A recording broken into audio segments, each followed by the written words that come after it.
Good morning, good afternoon, good evening, wherever you may be. I am your humble host, Mr. David Null, also known as Hawkeye Two Feathers.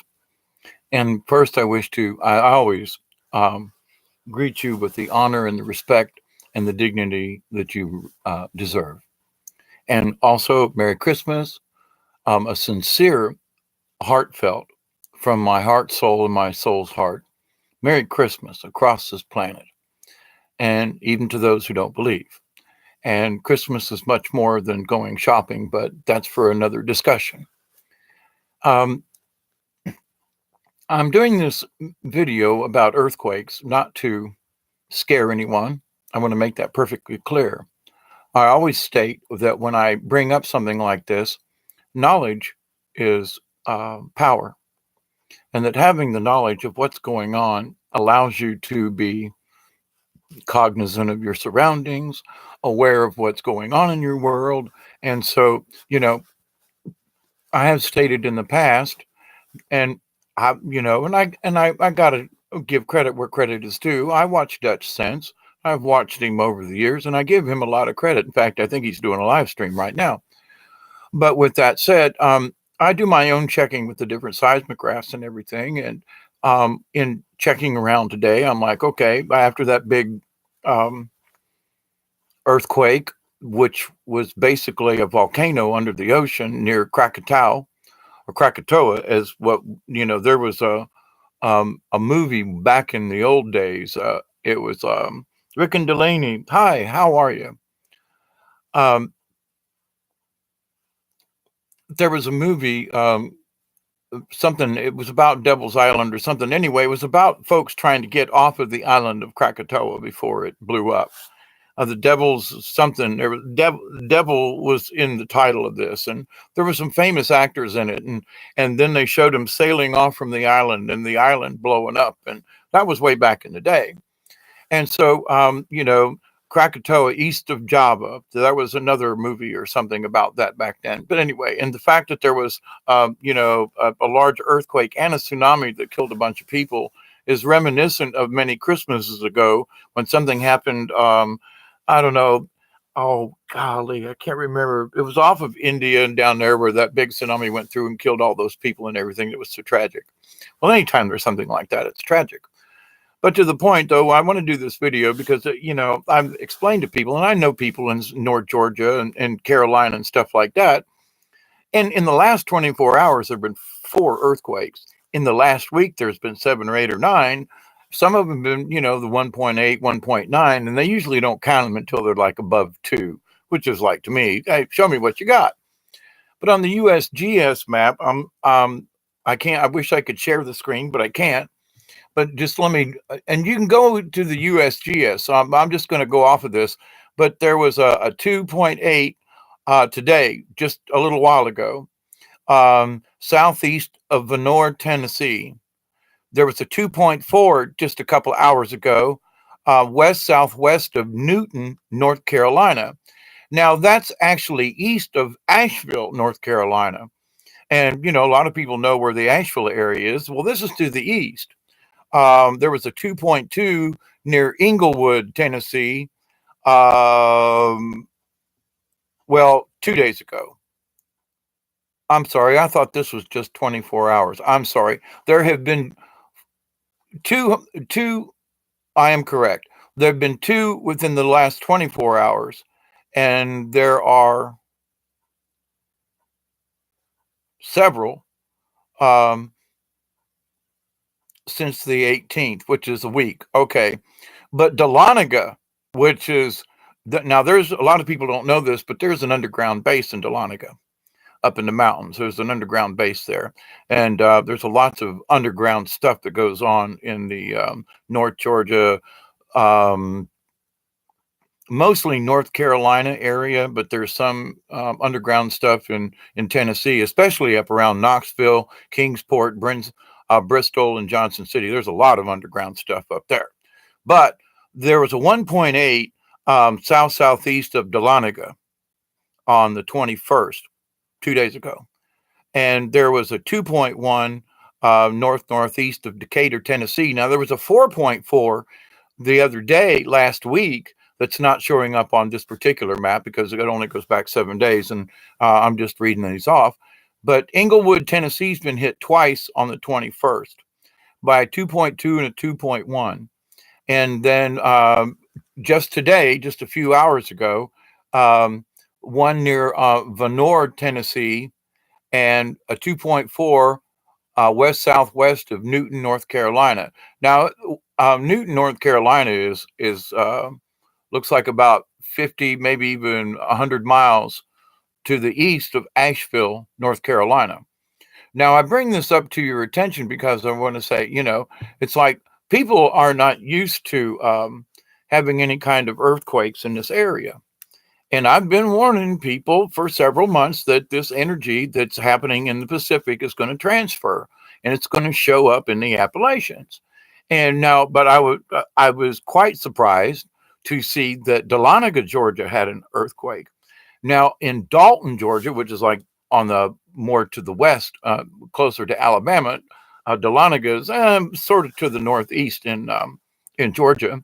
They're easy to find on the map. But Dalton had an earthquake and several others in that corner of North Georgia and Tennessee and Alabama just here in the last 2 weeks. So it's like there's a lot of activity just in these last 2 weeks, just in North Georgia, Alabama. Well, a little bit of Alabama. It's right on the edge there. But I'm surprised about North Carolina. Now, I warned folks the other day about, that I had seen in my vision type thing that North Carolina, South Carolina, and there are some areas, and there was one along the South Carolina, North Carolina border about 2 weeks ago. But in the month of December alone, there have been quite a few earthquakes in the Georgia, Tennessee, North Carolina, a little bit of South Carolina, but even on up into Virginia, and there was one around Kentucky. And so it's like, for those of you who live in the Appalachians, a 4.4 is a big deal. Okay, just saying. Because the Appalachians are made differently. And they're much, much, much, much older, geologically speaking, than the West Coast and the Rockies. Those are considered newer mountains, if you will. And that when an earthquake happens there, it doesn't travel a long distance because it's more solid in the rocks. But now the Appalachian side, it's rock. It's.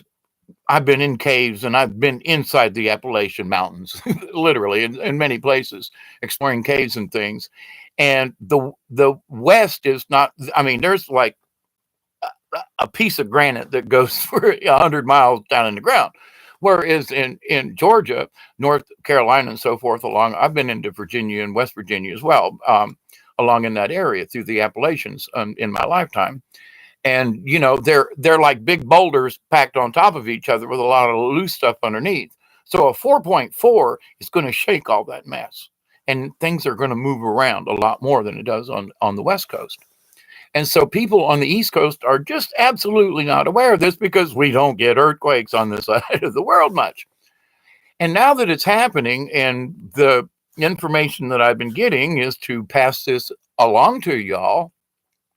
And I did a Facebook video earlier about this that, oh my God, it lasted 3 hours. I can't believe it. But anyway, and then I then I did a backup check, and I found out that while I was doing my Facebook thing, there was another earthquake that happened. And it was, the 2 point, whatever it was, it's on a different page anyway.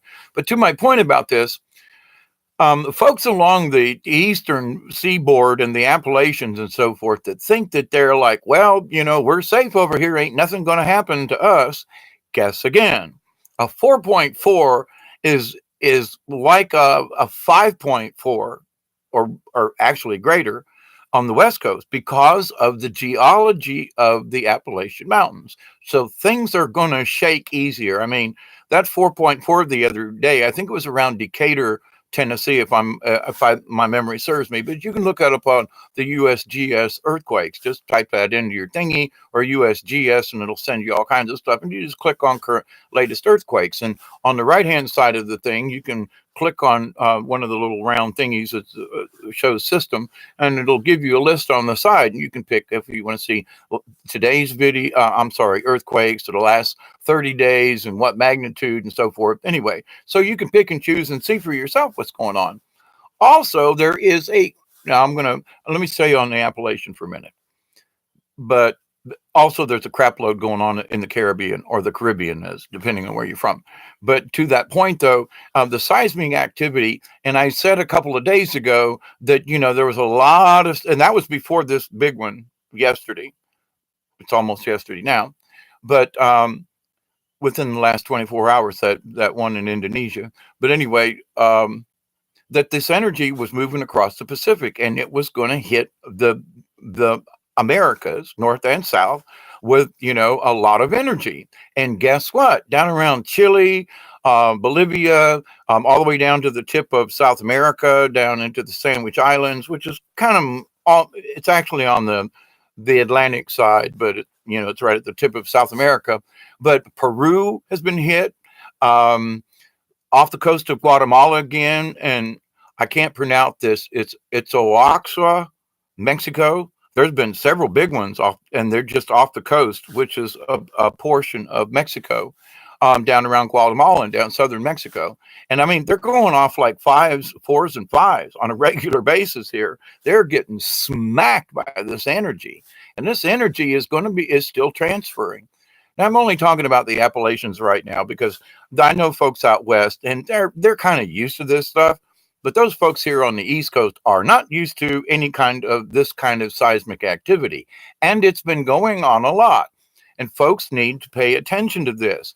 You should prepare your house, for example. If you've got things on shelves, then maybe if you got little knickknacks or whatever on a thing, and if the earth shakes, and it's going to shake, because this energy is still transferring. After that big earthquake today, that energy is heading for us. It's going to be here in a couple of days. Now, how it affects us, not sure, but it is on its way. This energy transfers across, it always does. And the fact that there is huge amounts of activity in the Mexico, from Southern California all the way down the coast of South America. I mean, all the way down. There's even a big earthquake that happened here within the last 3 or 4 days out there on the Atlantic Ridge. And that's all this energy being transferred across. So, but people in the Appalachians are not used to this kind of stuff. You got knickknacks, cups, things on the edge of a shelf that normally doesn't matter. You get a good little bit of shaking for 30 seconds or a minute, or possibly longer, because the scientific data is that a 4.4 will shake a lot more on the East Coast than it does on the West Coast. The same magnitude, but how the geology of the planet is, it affects the East Coast differently. And not enough people are talking about this. And the fact that I've been watching the Appalachians, because my mentors have said, I got people that live up there, through there. I got family that live on the Appalachians and around Marysville and up in there. I've known people over the years that live around Gatlinburg and so forth. So I know folks up there, North Carolina side, Tennessee side. Used to travel to Tennessee all the time doing puppet shows. And some of these places that I have traveled through are now having earthquakes. OMG. Okay. And now over the last 6 months, there's been a crap load. If you look at it up in North Georgia, Northern Alabama, along around Chattanooga. And I've been talking about Chattanooga and Lookout Mountain and that area through there. Marysville's had a couple of decent earthquakes up around Bristol, Tennessee. They've had a couple of really nice earthquakes lately. And it's like you folks up there, I say you, but versus me. Maybe that's the reason why I wasn't allowed to move to North Carolina. There's going to be earthquakes up there. It's interesting when I look around at my area. Why am I still here? When I tried desperately to move to the mountains, and I always kept being brought back to here to Southwest Georgia. Well, it seems that there's a lot of other, we don't have any earthquakes down here at all. So, knock on wood. But to the point, though, this is not to scare you. This is to inform you. If you live along the edge of the craton that goes just follow the Appalachians all the way up into Nova Scotia and down into where actually the tail end of the Appalachian ends in Alabama, technically. And in northwestern Georgia, there is a small volcanic um, ridge of domes there. In fact, I was surprised that Georgia had an old extinct volcano, and but there and which is rather near Dalton, if you will. But guess what? Dalton had an earthquake just within the last couple of days. Now it was a small one, a 1.8. That's not the point. The point is there's been several around there, and it is continuing. And the fact that we had a 4.4, I guess maybe 12 days ago now. I think it was around the 12th. So yeah, I'm losing a little bit of time here. But with that said, though, we're not used to it over here. Folks on the West Coast, they're used to earthquakes. And what happens to us on the East Coast is different. We need to spread this to our friends. We need to not scare them or piss them off or whatever. But we're not ready for this stuff. And if 1.4 hit, there's going to be some more because of this recent heavy duty, big time stuff in the Pacific that's still heading. It's hitting the Americas right now.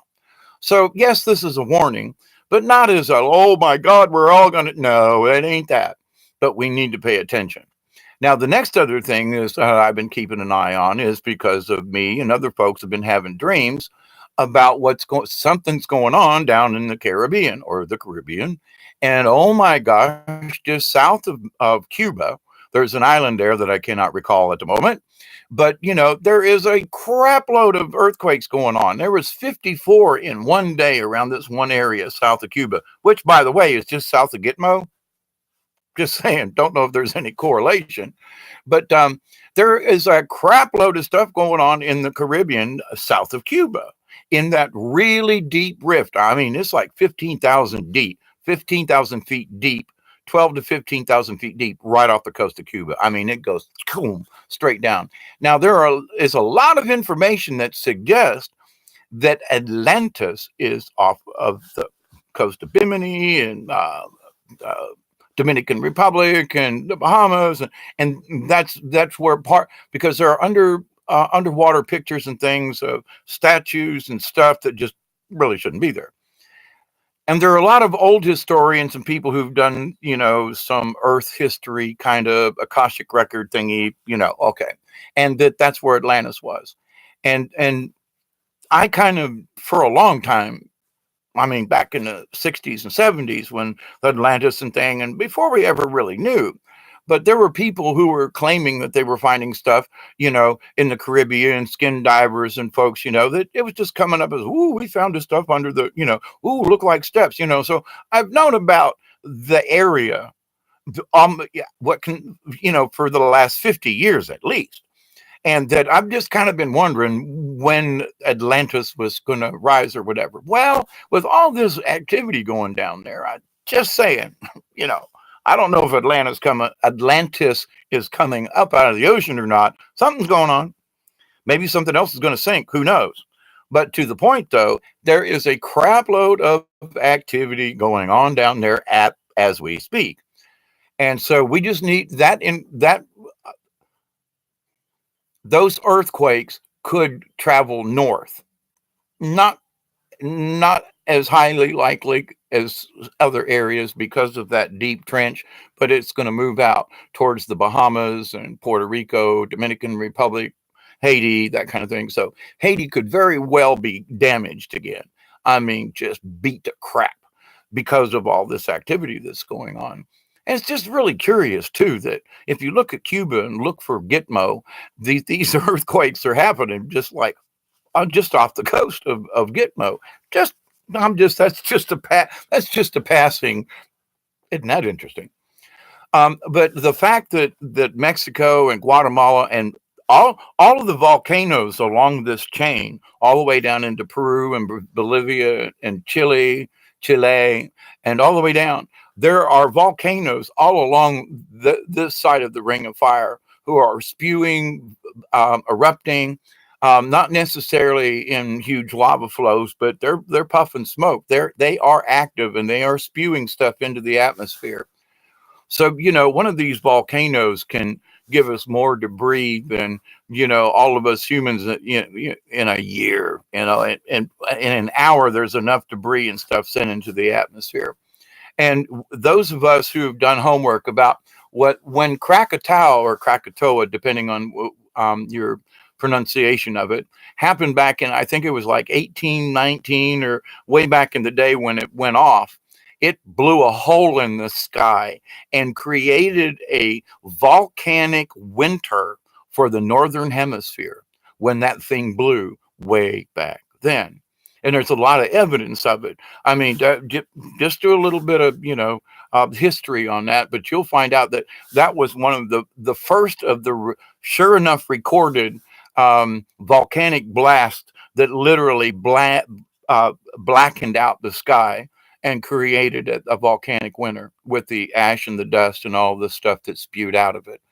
I welcome all of you. And as you know, I try not to pay attention too much right off the bat. I want to get this information out, and so I don't miss anything. But Quartz, it's good to see you. Rick and Delaney have already said, "Hey, Pink Angel, um, you can't stay." Okay, Breaking Dawn, hello, hello, hello, hello, and back at you with Quartz Quantum. And so, but anyway, so I just want to, and blessings and Merry Christmas to every one of you and all of your relatives and friends. Thank you so much. And, I never ask you to share or like a video. And I noticed that out of 9 folks, there's 6 of you that have liked the video. Thank you. My humblest thanks to all of you and much love. And, whether you share the videos or not, this is for you. You're my family. We're all in this together, my brothers and sisters. And so with this information, though, I just want to pass this along to folks because we're just not aware of this over here. And so awareness is half the battle. I mean, if you got something that's like teetering, or maybe you got, I know some old houses up in the Appalachians that I've been, I, I say that I have been, had the opportunity to stay in. I love old houses. There's just something about them. But some of them are quite spooky and I want to get the hell out, but that's another story. But anyway, so for the architecture and everything, but some of these houses, the floors aren't too level and things are like kind of propped up against the wall. And maybe you've got this sideboard or something that's got collectibles or plates in it. Maybe you should attach it to the wall. That's my point. And that could keep the plates from falling off. Is the roof going to cave in? I don't see any of that. Now, it might depend on the house. There are some old log structures and up there that if things were to wiggle up, you might get something falling on you from up above. But that's my point. Older constructions are much more susceptible to any kind of even mild earthquake damage. But we need to pay attention. Now, of course, if you live on the West Coast, oh my God, the stuff that's going on up and down the coast on the West Coast, there's crap going on a bunch. And so this is just a Merry Christmas, everybody. Pay attention, not to scare you, but there's things going on this planet that many of us have been describing and seeing and feeling and have been shown to us in many ways. And I'm just the observer here to bring this to your attention. Oh my God, did you know? I mean, I was shocked when Dahlonega had a damn earthquake. I used to go up there every 2 or 3 months and spend 3 days, long weekends and stuff up there. I know that area very well. And like, they're having earthquakes up there. I've been up around Dalton and so forth. What? I've been all around up in that. They're having earthquakes up there? Oh my God. Really? Some of you people that I have stayed with and I've known over the years with, puppetry and powwows and so forth. I mean, what? These people are not used to this stuff. So that's why I'm bringing it to your attention. Not to scare you, but to inform you. And that, guess what, gang? Because things have already kind of been shaken loose with the 4.4, and over this last year, I have reported that there's a lot of activity along through that chain. This is just as what I've just 2 within the last 12 hours, 1 in North Carolina, another one in Tennessee, and 5 within the last 3 days. Interesting. Or since 21st, 22nd. Yeah, okay, 3 days. So there's been 5 in 3 days, in just 3 days. So it's, and 2 of them within the last 12 hours. So it's like this stuff is going on. Now, because things have already kind of got shook a little bit, when more of this energy transfers under the craton and through and around and all that good stuff, because things are already a little loose, it's going to make the next ones easier to shake. Just saying. Things have been sitting still for a long time and now they're getting moved around. Oh, you say, well, it's only a 2.2. Yeah, but stuff is shifting, and because I've been inside these mountains and seen the rocks and how things are, they're not really stable. If you start moving them around, things are going to wiggle. There are huge rocks with sand and gravel and stuff in between sitting on top of another huge rock that's sitting on another one. And so it's not one great big rock. It's a bunch of, they're big. Some of them are almost the size of a mountain, like Stone Mountain is. But to the point, though, most of the Appalachians are like boulders and stuff on top of stuff that's has gravel and sand and dirt in between them. So when it rumbles, all this stuff can wiggle and shake and tumble loose. Okay, so just saying, it's all about the geology. Now let me move to the western Tennessee, and oh my gosh, there's been a crap load over there around Ridgely, Tennessee, which, like, if you look up Ridgely, Tennessee, and look up the USGS and the monitor for it, that thing's going off every other day or two. I mean, it's been going on. I used to watch it literally daily and go, oh, holy crap, what's going on?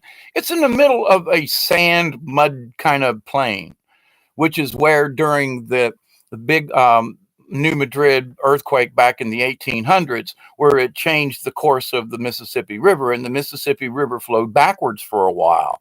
What used to be the Mississippi is now about where Ridgely, Tennessee is. So it's sitting sort of on the old riverbed, if you will. And so, but Ridgely's been getting hit all along in there in this little curvy thing of the New Madrid. OMG, southern Kentucky in there. And of course, in Missouri, there was a sizable earthquake in Missouri the other day. Missouri, depending on where you're from. But to the point, though, it's like this stuff is happening. There's more energy moving across the plate from the Pacific. So just be aware of it. Understand that if you're in any of these near one of these little towns, I mean, the 4.4 in Decatur, I think I'm using Decatur, Tennessee. I may be wrong with that, but it was a 4.4 about the 11th or the 12th or 13th, somewhere in there. So just 12 days ago now. But that they felt it all the way down in Atlanta, which is a long way. So a 4.4 was felt in Atlanta and northern Georgia and all the way north and into southern Kentucky. Think about that. A 4.4 that happens on the West Coast, they feel it in the next town, not 200 miles away in Atlanta. Pay attention to that. And, if it hit in Dahlonega, what's to say it can't happen in northern Georgia, north of Atlanta? There's a lot of underground stuff around Atlanta and stuff, and old stuff. There's old tunnels that they dug during the Civil War and things. I mean, there's, anyway, there's a lot of stuff going on. Plus, just underground aquifers and stuff going on, geologically speaking. So, there's a lot of weight in Atlanta. I mean, from all the buildings and all the people, there's a lot of vibrational energy with all the cars going around. And so, if they felt this 4.4 in Atlanta, what if it hit closer to Atlanta? So those high-rise structures. What if it wiggled a couple of those buildings a little bit? Atlanta wasn't built to withstand an earthquake.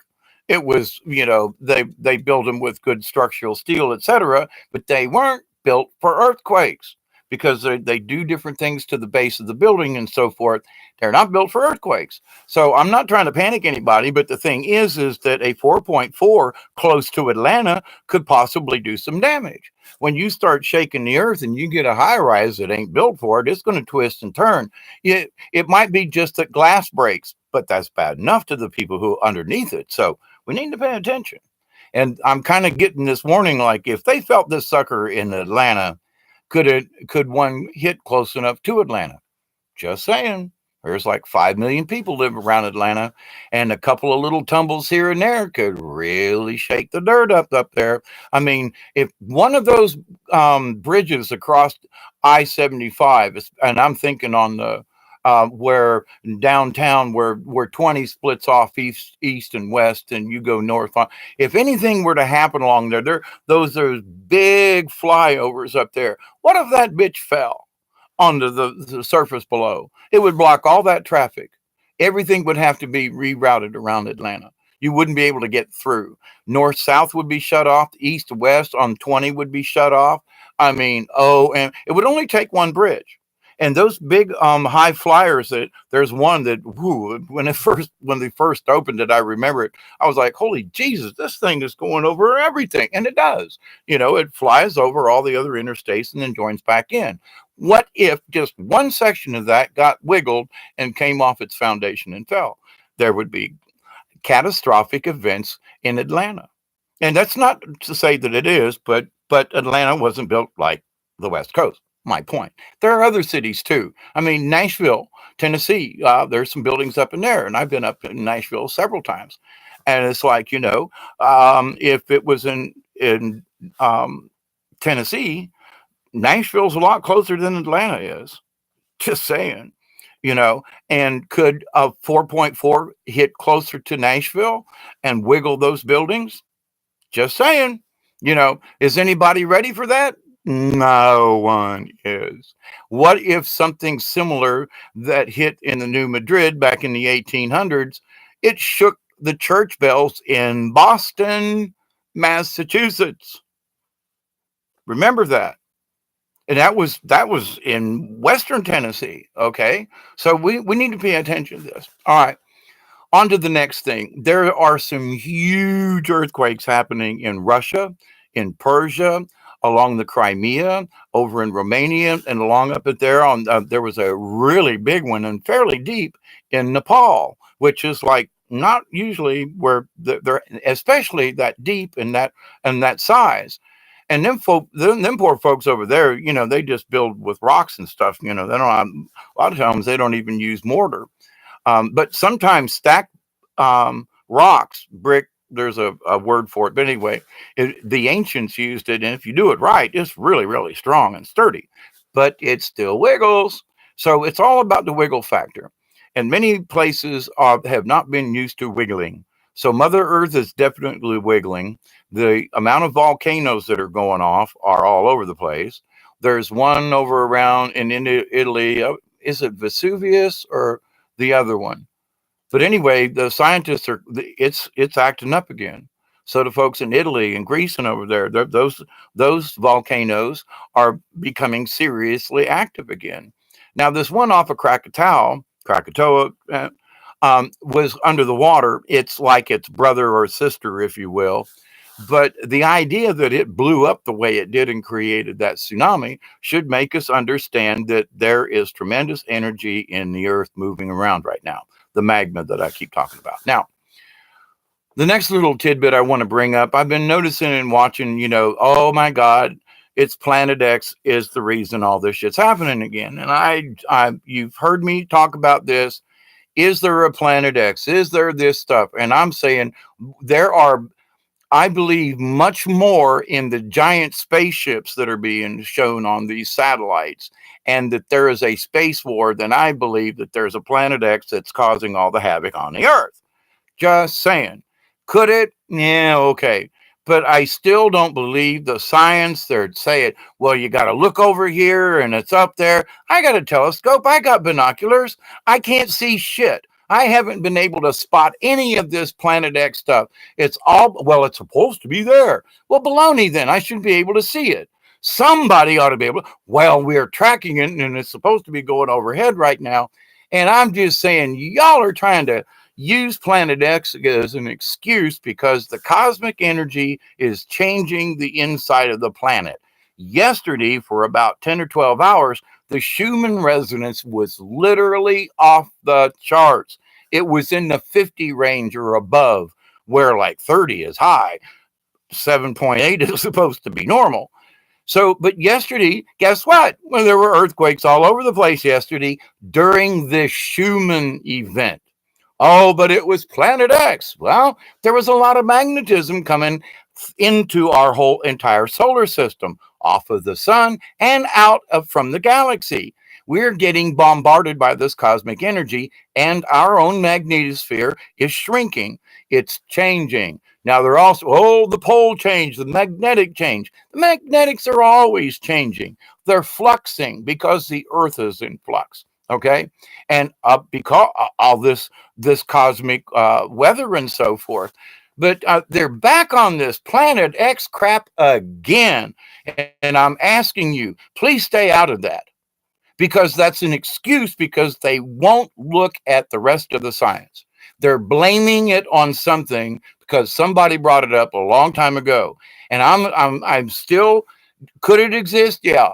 Could it have the effect that it's having on the Earth? I say baloney, because we have this other science that is proving that the Schumann's up off the charts. Wouldn't that create earthquakes? If the entire Earth is resonating at 3 to 4 to 5 times its normal frequency, wouldn't that kind of shake things up? Duh, in my opinion. Oh, but it's Planet X again. Oh, Jesus. Can we just not accept its cosmic energy and that all these other, but they gotta throw Planet X in on this. I'm sorry. I know there are a lot of folks out there who believe in the Planet X thing. I've never said that I didn't believe it didn't exist. I just don't believe it's doing all this to our planet. That's a poor excuse for what's happening to the planet when there's so much more to look at. That's my point. Oh, but it's Planet X again. No, look at the rest of the data, please. Oh, but it's Planet X again. Planet X is what's bringing in all this cosmic dust and all this. No, we're going through this space, in space, and the whole solar system's going through it, even Planet X, if that's true. So it's like, but Planet X is not causing it. I get off my little stump right now. But I mean, it's like they're hammering Planet X again. I'm like, here we go again. We've just reached the solstice, and we just made the curve around, and the days are going to start getting longer from now on. And it's like, so other things are going to change. We're losing the influence of Saturn, Jupiter. We will be losing Neptune and Uranus and Mars, kind of sort of in that order, because that's where they are in the sky. So as we're making our winter turn around the sun, we're losing those connections, which in themselves could create a magnetic shift with the planet. When we lose our field lines to Jupiter and to the other major planets, things are going to flux. And this is like common knowledge. Oh, but it's Planet X again. Wait a minute, hang on. There's a myriad of other things going on other than this invisible Planet X that show the damn thing to me, please. Just saying. Now, these cosmic energies are enough for us to pay attention. Whether it's Planet X or not, we're still in a really thick soup in the universe that our whole solar system is going through. We're not out of it yet. It's going to take us, from what some of the ET angel comments and messages is, we got another year or so, maybe two, possibly into 2022 or 2023, until we finally get out of this really thick area of the universe, of the galaxy, and the whole galaxy is kind of going through it. So this is much more than a Planet X and yada yada. So I just ask you, before you go, oh my God, is it Planet X again? Just remember, there is a crap load more of scientific information. Ain't got nothing to do with Planet X, but has everything to do with our universe, the Milky Way, our solar system, and you and me. And our DNA is changing. Our thought patterns are changing. I mean, last night when the Schumann resonance was up, I mean, I was literally like wiggling around going, what the fuck is going on? And I checked the Schumann and I was like, no wonder I'm like dancing all over and my insides feel like they're in a microwave. The Schumann was, 48, I think, is like the last number on the chart. And it was hammering past that, literally off the charts into the 50s, possibly 60s, way up there. Now we're in a lull at the moment. And we seem to go a few hours, maybe a day. We get hammered, then we're taking, then there's a break. Then we get hammered again, we take a break. And some of the hammering, like last night for 10, 12 hours, literally, I mean, off the charts. Of course, there would be earthquakes. Of course, the magma is moving and the volcanoes would be erupting. This makes sense to me. Oh, but everybody's claiming it's Planet X again. Oh, but it's in the top and it's going to pass us. Alrighty. I know. I'm sorry to the Planet X people. I just don't believe it's what's causing this. That's all. I do believe it's out there somewhere. And there could very well be all this other stuff. I do believe in a binary star system. Yes, yes, yes. But not that it's causing the planet Earth. Okay, moving on.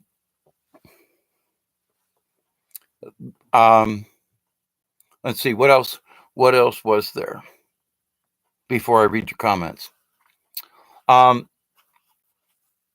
The storms that came through and the high water in Florida that happened on Friday. I did another video on that, but just to remind those of you who might not have seen that, Clearwater Beach.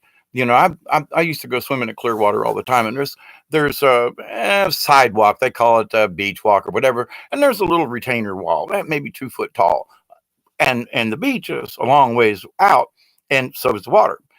But the water was up against the sidewalk, which is really high tide. And I've only seen that once or twice when I was growing up, and we'd go over to Clearwater when a hurricane was out in the Gulf, so we could body surf in the ocean. That's the only time you got a decent wave out of the Gulf of Mexico. But even when those hurricanes were there, I never saw the water as high as where that little seawall and walkway is. Oh my God, that's a long way, and it's several feet much higher, especially when there's a storm in the Gulf. What? Oh yeah, and then Naples, Florida, and that island down there, that little mini tsunami wave that came in, that rogue wave. What? Well, there's a shitload of activity going on in the Caribbean just south of there. Just saying, is that energy transferring up underwater, under the ocean, and creating little bubbles and little ripples that's pushing this energy and these waves in? Oh, but it's a storm overhead. What?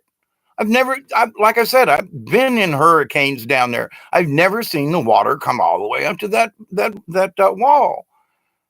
Oh, but it was clear skies, but here's a rogue wave. It's just not making sense to me.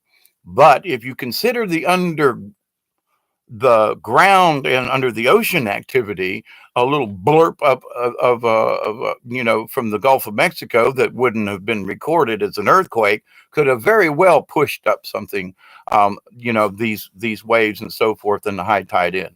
I'm just saying, maybe it was Planet X though that did it. Okay. Now the other side of that is the full moon. Now the moon seems to be in the same location. As an update, it's overhead where it's supposed to be, and it seems to be on a 2-week fluctuation. And this is my first. I observed last full moon and said, "Woo, looks like ET fixed the moon." And then I got pissed off when I found out it was way down on the south. But it's back. So in 2 weeks' time, it's moved 45 degrees in the sky. 45 degrees down, 45 degrees back. So at new moon, it seems like the moon is at its lowest point now, and full moon is being straight overhead. It's just an update. Don't know what it means, but where it seemed to be moving every 2 or 3 days from like overhead to down and then back up and then over here, and then that seems to have calmed down.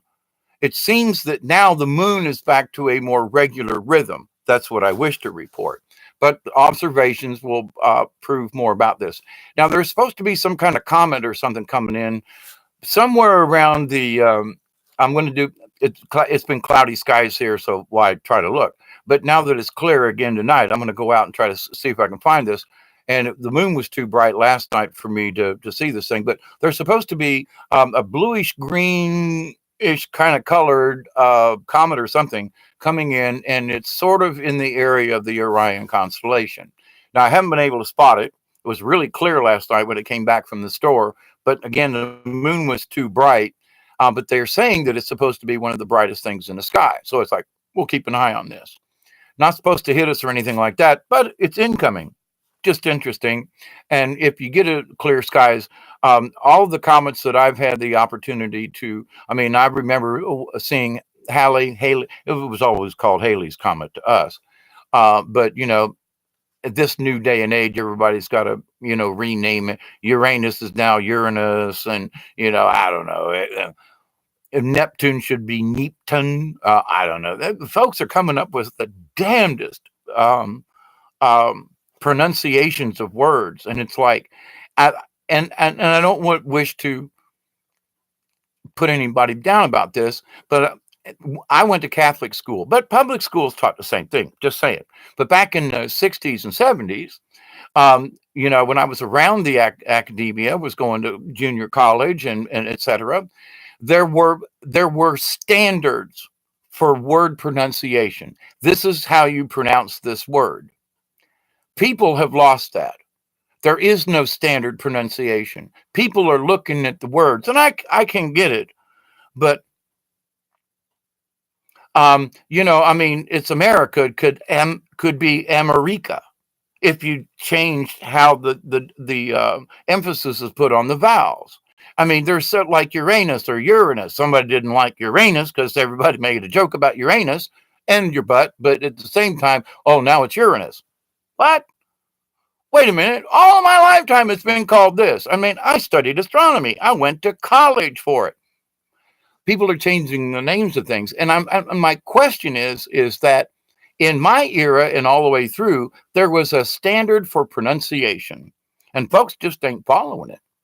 Folks are coming up with new pronunciations. I was listening to a video and they were using, I can't remember what it was. And I was like, what are you talking about? Why do they keep using this word? And I was like, oh my God, you must have never went to school because that's not how that word is pronounced. Oh, but they kept using it and kept using it. And I'm like, wait a minute.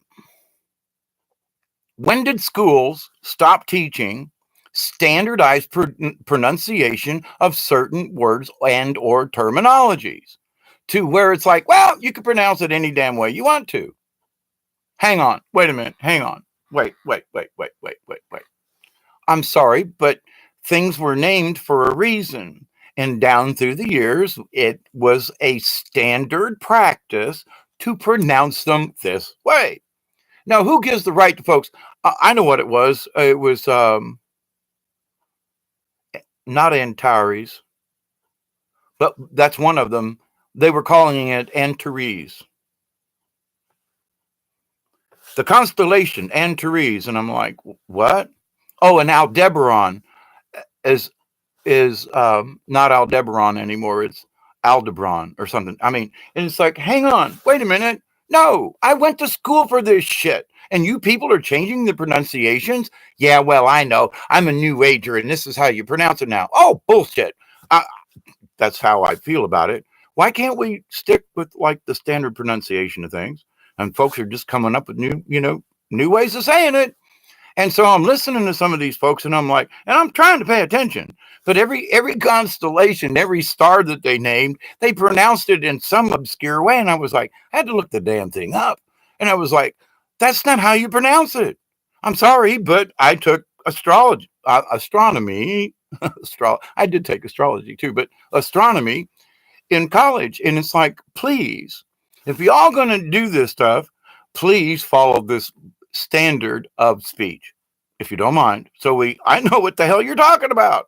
Because if I talk about, Aldebaran, people are going, well, you're wrong.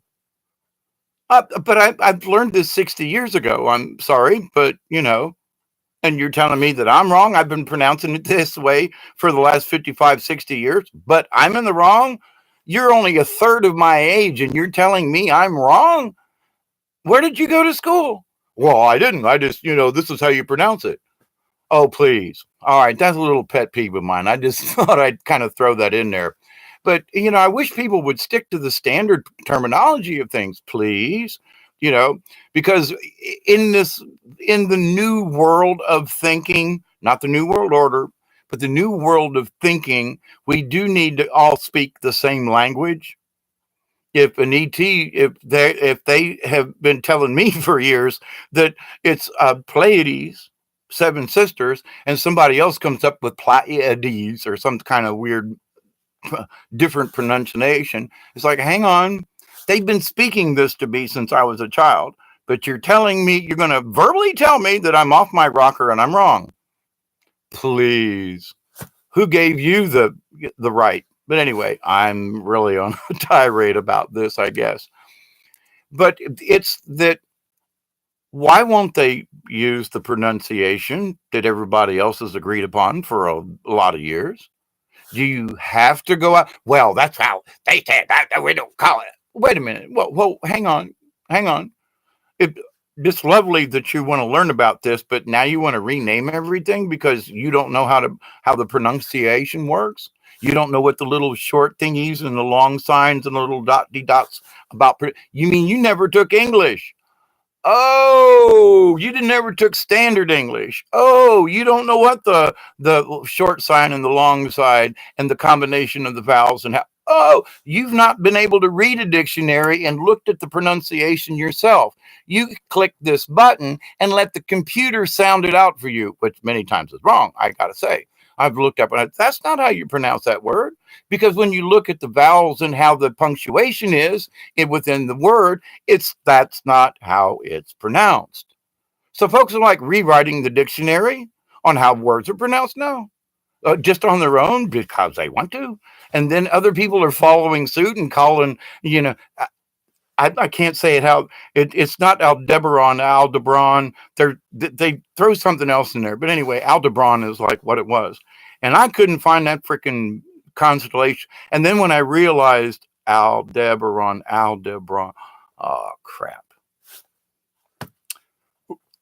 Learn punctuation and what it means. Not punctuation, the phonics. I don't know, the phonics, the sounding out. But in looking at things back in the 90s. They did this big thing about eubonics because black people couldn't learn how to speak English right.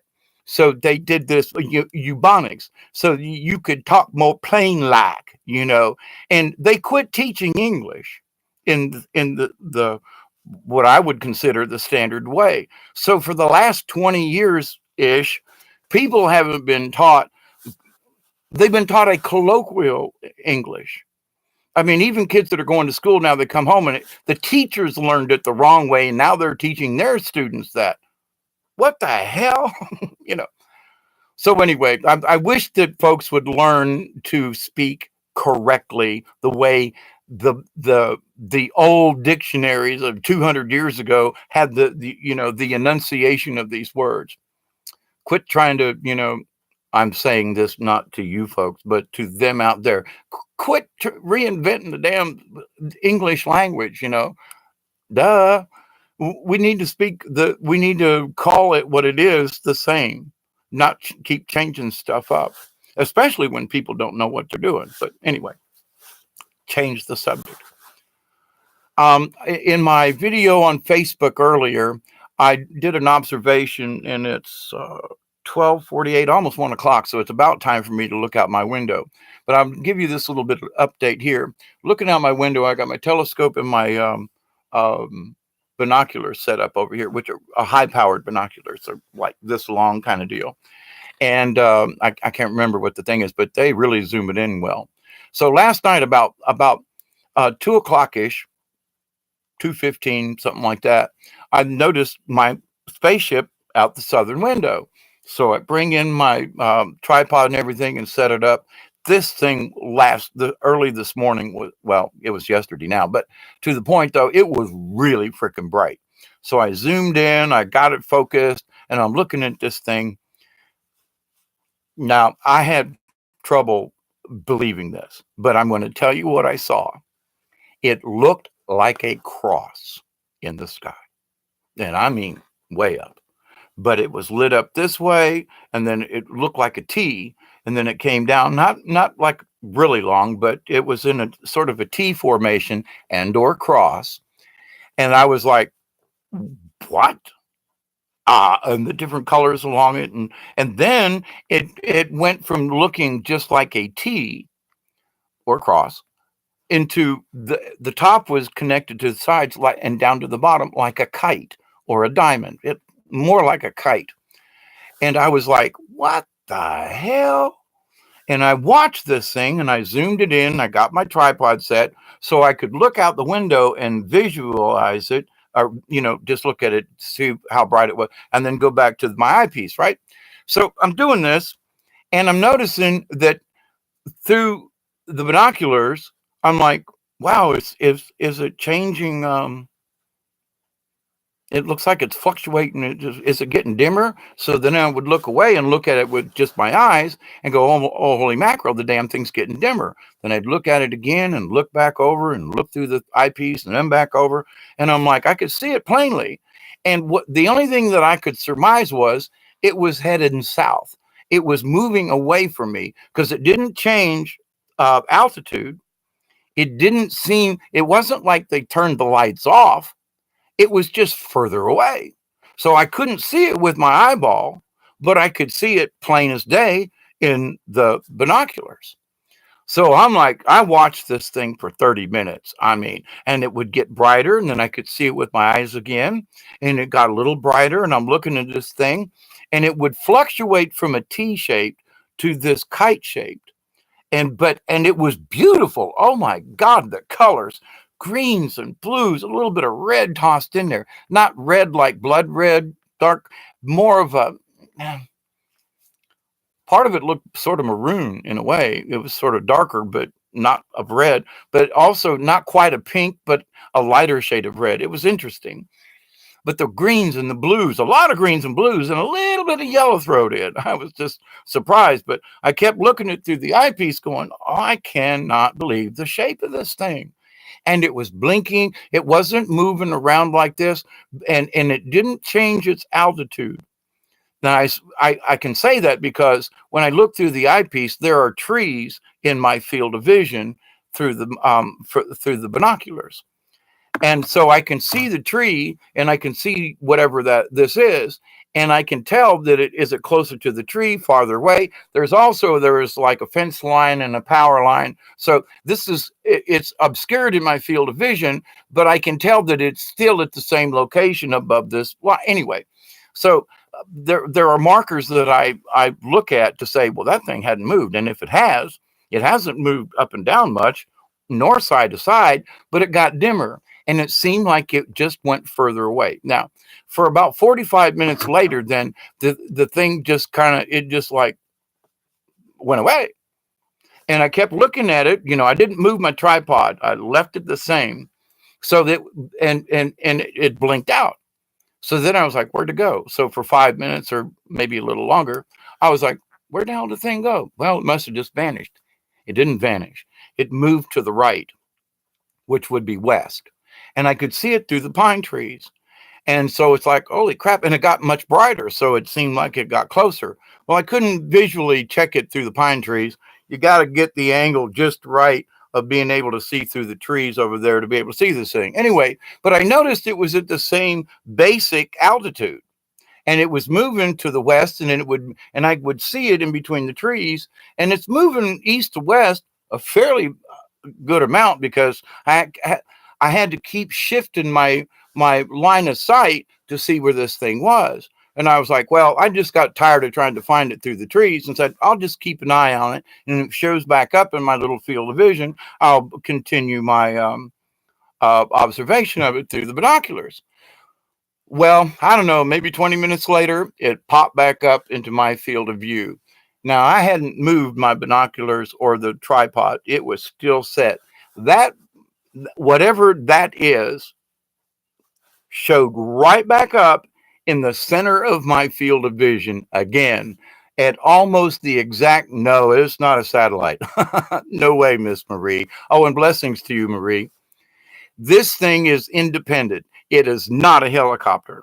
There are no airfields. Now, when the thing disappeared, I opened up my Google Maps, Google Earth thingy, and where I'm located here in southwest corner of Colquitt County.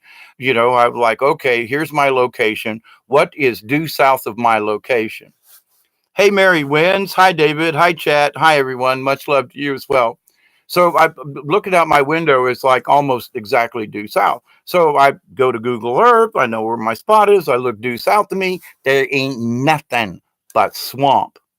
And there are some big, huge plantations down along the Florida, in Georgia and North Florida as well. There's an area through there called the Red Hills, and there's plantations, and they do a lot of work with. There was a big deal years ago about one of the it might have been the red cockaded woodpecker, and so there is an area through there that they literally build woodpecker boxes, and it's a big conservation thing. So it's the Red Hills district, and it's South Georgia, northern Florida, and it's where the end of the Appalachian Mountains and the sediment and everything. That's it. When you leave from there, things drop off. My elevation, it's about 250 where I'm sitting right now, 250 feet above sea level. The top of my driveway is 285. Where I at the top of the hill a little further down is at 310 feet above sea level. And so it's like, but this is the area. But when you go south of me, it drops to like 150 feet, 120 feet above sea level for a long way. And then it drops down to like 50 feet above sea level. So this is the end of the mountain range, if you will. And through Tallahassee, there are hills and stuff. That's like the last little bit of the chain. And before it just turns into dirt and stuff. Anyway, just a little bit of geography. But to the point though, as I look south, Tallahassee, so I'm looking south. Thomasville's a little bit over here, and Tallahassee's way over here. Now, the airport, if I'm looking due south, Thomasville's here. The airport for Thomasville's over here. So there's no airport anywhere near.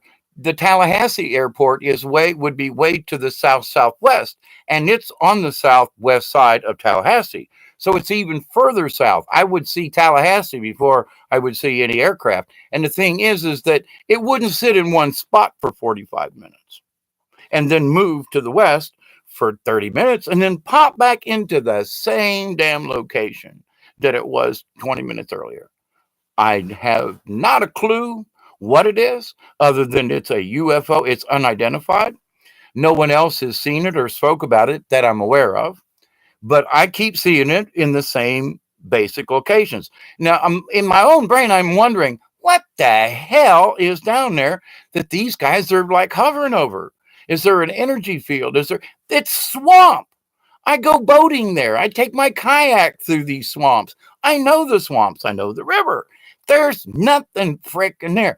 Why are these aircraft showing up over there? Or whatever it is. I got not a clue. Now, other than this long, I've told you that when I was on it's the Big Ochlockonee River. Now, in my backyard is the Little Ochlockonee, and I make the distinction because I live on the Little Ochlockonee. But the Big Ochlockonee runs from up here where I live all the way down to Panacea, Florida. Okay, Ochlockonee Bay and down in there, and all the way through Georgia. There's a couple of lakes that it goes through, and then it goes on through Florida and on down to the coast. So the water in my backyard ends up in Panacea. It ends up in the Big Bend area, near St. Mark's area and so forth, and Alligator Point. It ends up there. And so it's like, I'm very aware of this, but there's nothing but swamp. There's nothing there. Now, on the Georgia-Florida border, I've told the story that it kind of flashes back in my brain every once in a while. When I was down there in the middle of the night on the river, and I saw these little fairy wisps, these little water nymphs or whatever, that were, that brought me back up to my truck without hitting anything, an hour's worth of paddling, and I should have bumped into something, I didn't touch anything. I didn't scrape a limb. I followed these little water nymph things, and it was absolutely wondrous. Now, I bring this up because if they're there, what else is there? Is there an energy thingy that allows these water nymphs to live there that they like or whatever? Is there something else that might be overhead viewing or being taking part of, or may possibly drawing upon this energy? Because, like I said, there's nothing freaking there. There's no towers, there are no nothing, there's nothing that explains what I have been witnessing. Absolutely nothing. And so I've even, when I was on Facebook and one of my friends said, Dave, I made the mention, I said, if my truck will start, the next time I see it, I'm going to hit the highway. I'm going south. I'm going to see if I can find it. And he was like, why, is your truck broke? Well, my battery sometimes runs down. So I go out there and try to start it and it's like, click, click. Oh, well, shit. So much for driving away. But I'm going to go out here and put my battery charger on because about 2 to 3 is when I normally see these things. And I might very likely just jump in my damn truck tonight if it shows up to see if I can see it any closer. Now, I don't have any kind of camera equipment that would take a decent picture of this thing at night. So you would just absolutely have to trust me. Now, I'm going to take my camera, don't get me wrong, but it just can't get in close enough to do what needs to be done. Now, if I could get close enough to the damn thing, we'll see. But I'm amazed at this, and it keeps showing up so regular. It's like what I thought was like, it shows. Nah, this every time the weather's clear and it shows up around the same time, anywhere from 1 o'clock to 3 o'clock, and it hangs around for at least an hour or so that I can see it popping in and out. And now that I know when it gets dim, maybe it didn't disappear, it just went further south, which would mean over North Florida. Now, again, there's nothing in North Florida where this thing lines up south to me. Tallahassee's to the south-southwest. Monticello's over that away, but there's nothing in Monticello. This is a small town in North Florida. There's nothing there. Plantations, farmland, more swamp. I don't know. So anyway, I just wanted to bring all this little bit of extra information up to y'all. And I just want to say, you probably already know this, but I want to sincerely say that I love each and every one of you. I so am grateful for you to hang out with me. I am humbled by the fact that you will show up and hang out with me. You really have no idea. My blessings to you. I can't tell you enough. Just look at my eyes. I can't lie about this. I am so honored to have you all come and show up and hang out with me and just be who you are. I've never asked any of you, oh, change your mind. No, no, you guys are free thinkers on your own. You all love each other in the chat rooms and give love and hearts and everything. And that is a humbling and a beautiful and wondrous thing. And you all created. Now, I instigated the damn thing, but you guys show up. And I thank you. My blessings continued with you folks. A very Merry Christmas, despite all the craziness. And just don't be scared, but be aware. And that knowledge, all knowledge, cosmic knowledge and everything is so very important so that we understand what's going on our world around us. David, did you see the video that shows that Gaia is pregnant? No, I missed that one, Mary Wins, but I've already known that. I mean, I know that Mother Earth is, is expanding. I keep telling folks that's what's going on. Earth is expanding, but no, it's all Planet X. But, I haven't seen that, Mary. Can you give me, not necessarily, where did you see it? On YouTube, any particular channel, or was it something else? If you would, I would appreciate that, Miss Mary. New heaven, new earth, the greatest birth. Yep. And one of the things that I did on my Facebook, I was like on for 3 hours. Oh my God. But one of the things that the angels keep telling me is that as the earth is expanding, as we're going through these things, that yes, the new heaven and the new earth, but you and we as a collective need to change our views on things.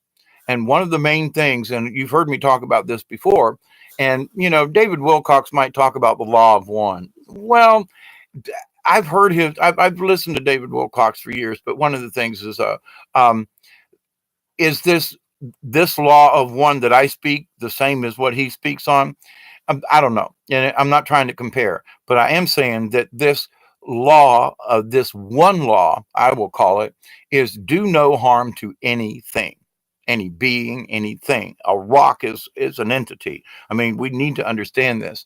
And I keep getting the mental messages from the angels and so forth that we need to really pay attention to that, that in order for us to move ahead with these new heaven, this new earth, we need to understand that all things are alive at some point, whether we, as this 3D being, understand it or not. But like I've stated, Native Americans, Native cultures, a lot of other different types of folks understand this naturally.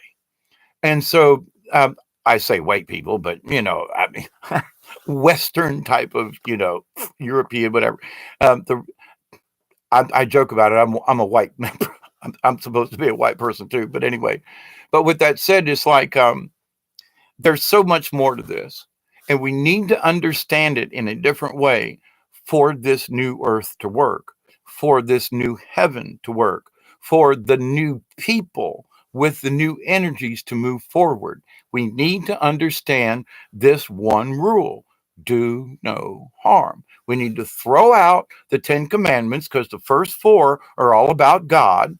And if any, all of those who understand this at all understand that there is something higher than God. It's the creator, it's the source of even the gods. And that, I made mention in this, and I'm just going to bring it up again because it was brought up again. But, Cliff High and, oh gosh, he was on Leap Project. And I love Cliff, I do. But when he was trying to say that everything is insectoid, and discussing things, and I've seen these cave paintings and so forth, and I just want to reiterate to you all that there were a lot of other things. Those cave drawings were actually, some of them were angels. And they were depicted as ant people, as insectoids. And so, were we affected by the insectoid race or whatever? Are we under their control now? I just don't believe that. I'm sorry. Is there an influence? Absolutely. But so are the Dracos and the reptilians and a bunch of the other ones. Some folks considered that the Anunnaki were bad. Only parts of the Anunnaki were bad. But, there are the Mater and the Vlash that no one talks about, at least over here. But if you go to the Ukraine and to Europe and Russia and over there, they know of these other beings called the Mater, Maitre, I think, and the Vlash, Vlash, I think it is.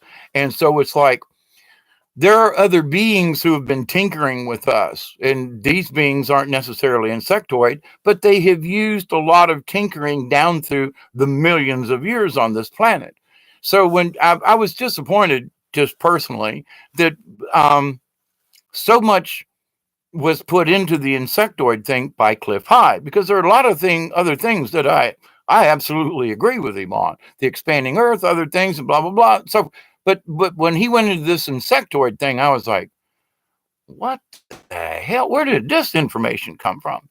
But he's using some cave drawings, paintings, and things, and those drawings of ant people aren't ant people. That's my point. So, yes, I agree that insectoids had something to do with it, but no, I don't think it's like that's it. That's the answer. We're all insects and that's it. No, because when you look at the embryo of the human being in its earlier stages, we look like a frickin' tadpole. Now, is that insectoid? No, it's reptoid. We look like a reptile up to a certain point, and then all of a sudden we change into a human being. We go from a tadpole in the womb of a woman until, then all of a sudden it changes. Now, so I'm sorry, but where's the antennae? Where's the insect part of this? We can visually see reptile thingy in our own embryos. That's proven. So why would you throw that out, baby, with the bathwater, to say, well, we're all insects? Seriously? Now, there is a lot of ET stuff out there, and that the insectoids, depending mantis, there are different types of those too, just like there are different insects on this planet, but that they were very good at manipulating DNA, sort of like masters, if you will, blah, blah, blah. But so did the insectoids have an effect on us? I would say yes. But are they the absolute common denominator and that's it? No. Because some of the things that, and I'm not trying to rag on Cliff, but I want to bring out a point. Some of the things he brought up were that, well, insectoids don't have feelings, and neither do lizards. Lizards don't care. I mean, but I got to say this about reptiles. I have been in lakes and rivers and so forth where there were baby alligators, and mama alligator was right next door. And that the alligator, she would literally open her mouth and the alligators would crawl into her mouth for protection. So up to a certain point, even reptiles, a mother alligator will defend her den and the eggs. Oh my God, do not cross a mother alligator when she's put her eggs in a nest. But now to that same point, there are things that, quote, follow in the reptilian order, like not cared about humans and fewer feelings and blah, blah, blah, that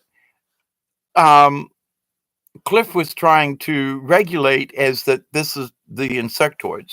And I was thinking as he was talking, because I listened to it live, I was like, hang on, but you're describing what a lizard does as well. They don't have feelings like a cat or a dog or something. I mean, but how did all of this get thrown into the insect thing? I don't know. But my opinion is if there's a lot more proof that we have been tampered with, maybe it was the insectoids that introduced the reptilian DNA. Okay, I would go with that. But it was the reptiles' DNA, not the insectoids' DNA that messed with it. You know what I'm saying? I just don't see it. I've not seen any. There are a lot of lizard things that, children born and they look like, and I'm not speaking bad about this. This is, birth defects are a horrible thing. I used to work with children with birth defects, and I'm speaking about this because I've seen these things, but they're born with like flippers or something. That's not an insect. I've never seen in all my looking through stuff where any child or anything born or even deformities look like a freaking an insect.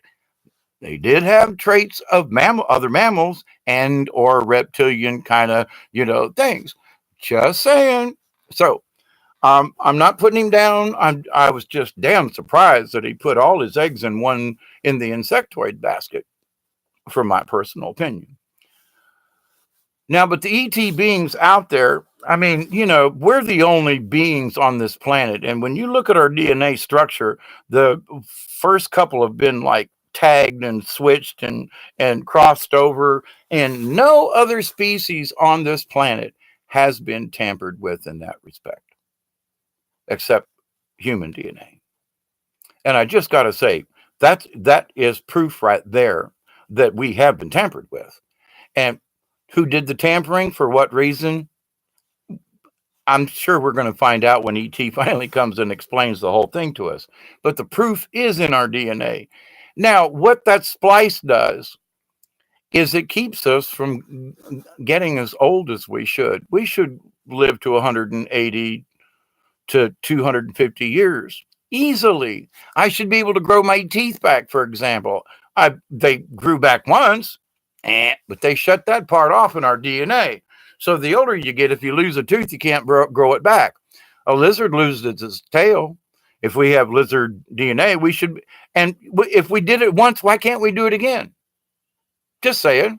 Our hair grows, our fingernail. Well, some people grow bald, but our fingernails keep growing after we die, they say.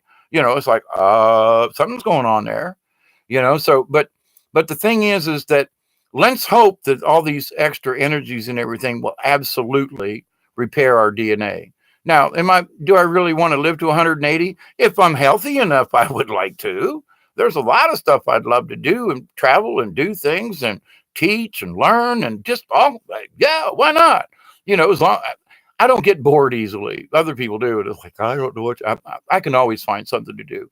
So to live to live another 66 years, that'd be 100 and whatever 130 anyway. But to the point is like, wow, that would be fun, especially that I don't get bored. But the thing is that if my DNA is going to shut down and blah blah blah, well, anyway. But with that said, so there are lots of interesting things going on, and I love you, the fact that you hang out with me. Let me see. Let me read some comments. Marie, you say I used to spend hours in the forest just catching cicadas and the vibrations, and it would disconnect me from the material world and enter the spiritual. Absolutely, and there are other critters that'll do that too. The bondages which material things can stop us evolving, like Santa gives material gifts, but it doesn't come for free. It takes money to buy those gifts, which keep us in the material bondage. Absolutely. And there's nothing wrong. I mean, I bought a new pair of pants last night. Were they on sale? But no, once a year I buy a new pair of jeans. What the hell? Did I need them? Well, my other ones are getting kind of thin and blah, blah, blah. And I said, what the? It's Christmas. This is not a complaint, but nobody's sending me any presents, and I'm not asking. But the thing is my trees are out in the yard, and it's like, and I don't expect Santa to come over, but okay, it's Christmas time. It's $11 for a new pair of jeans. I bought them. So sue me. Merry Christmas today, but I got a new pair of jeans. But jeans I can use, new pair of socks. I can use those, versus somebody wants to give me a gift that it might sit on the shelf. And I'm guilty of sending gifts like that. So I use that as a thing.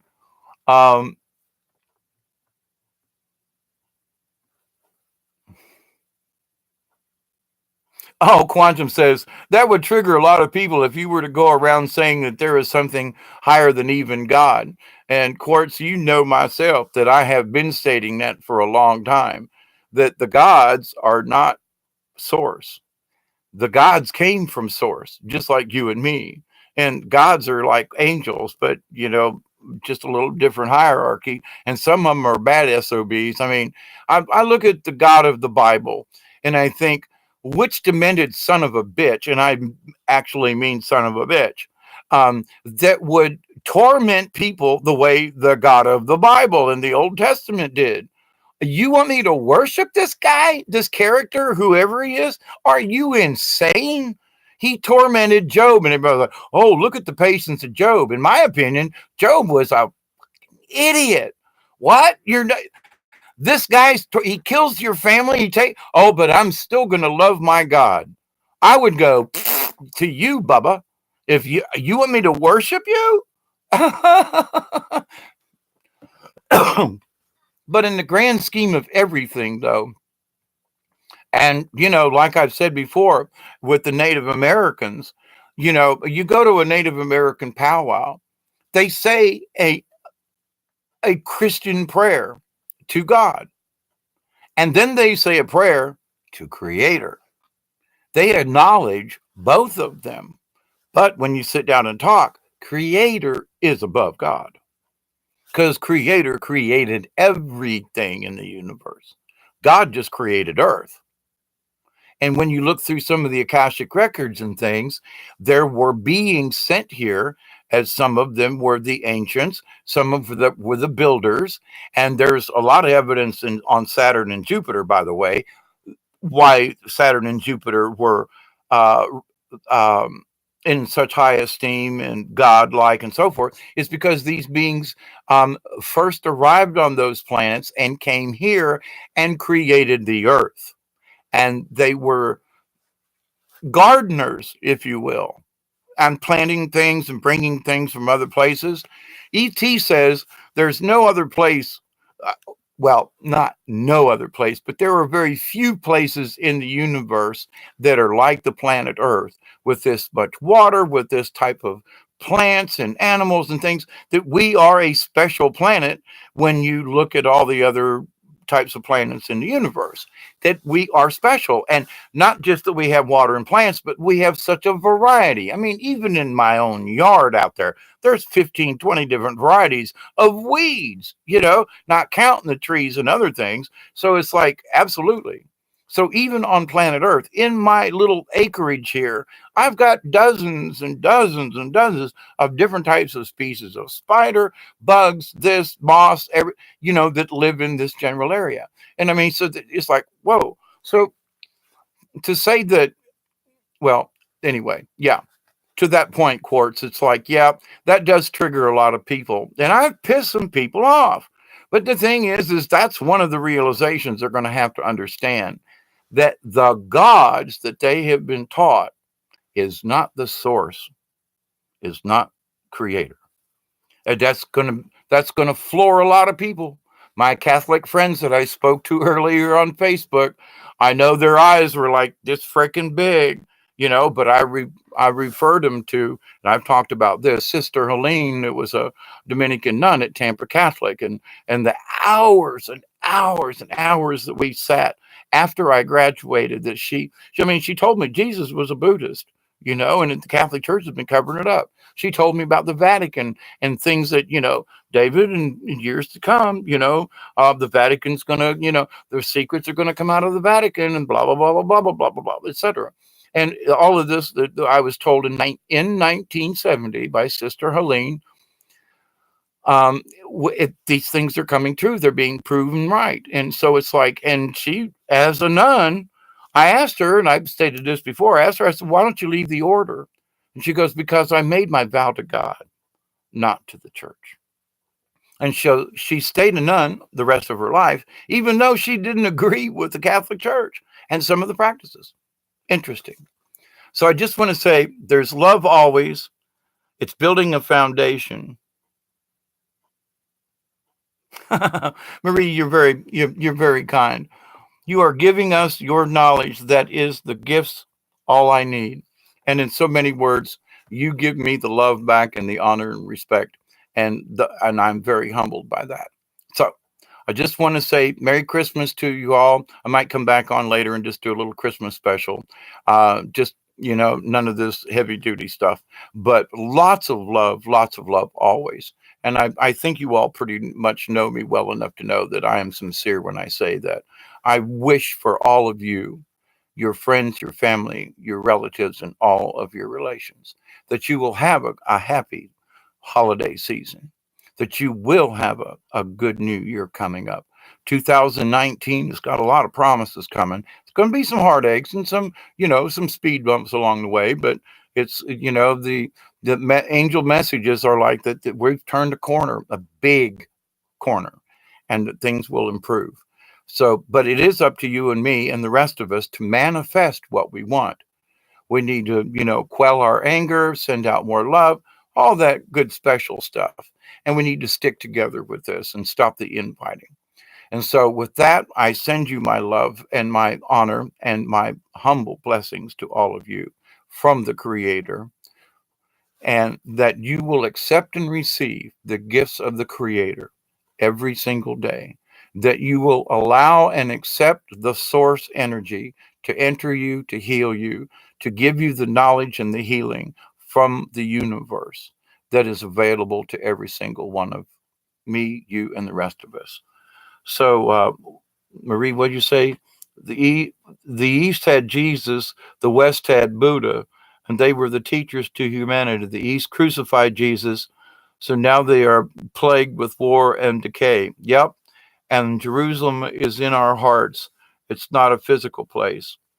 And yes, that's true.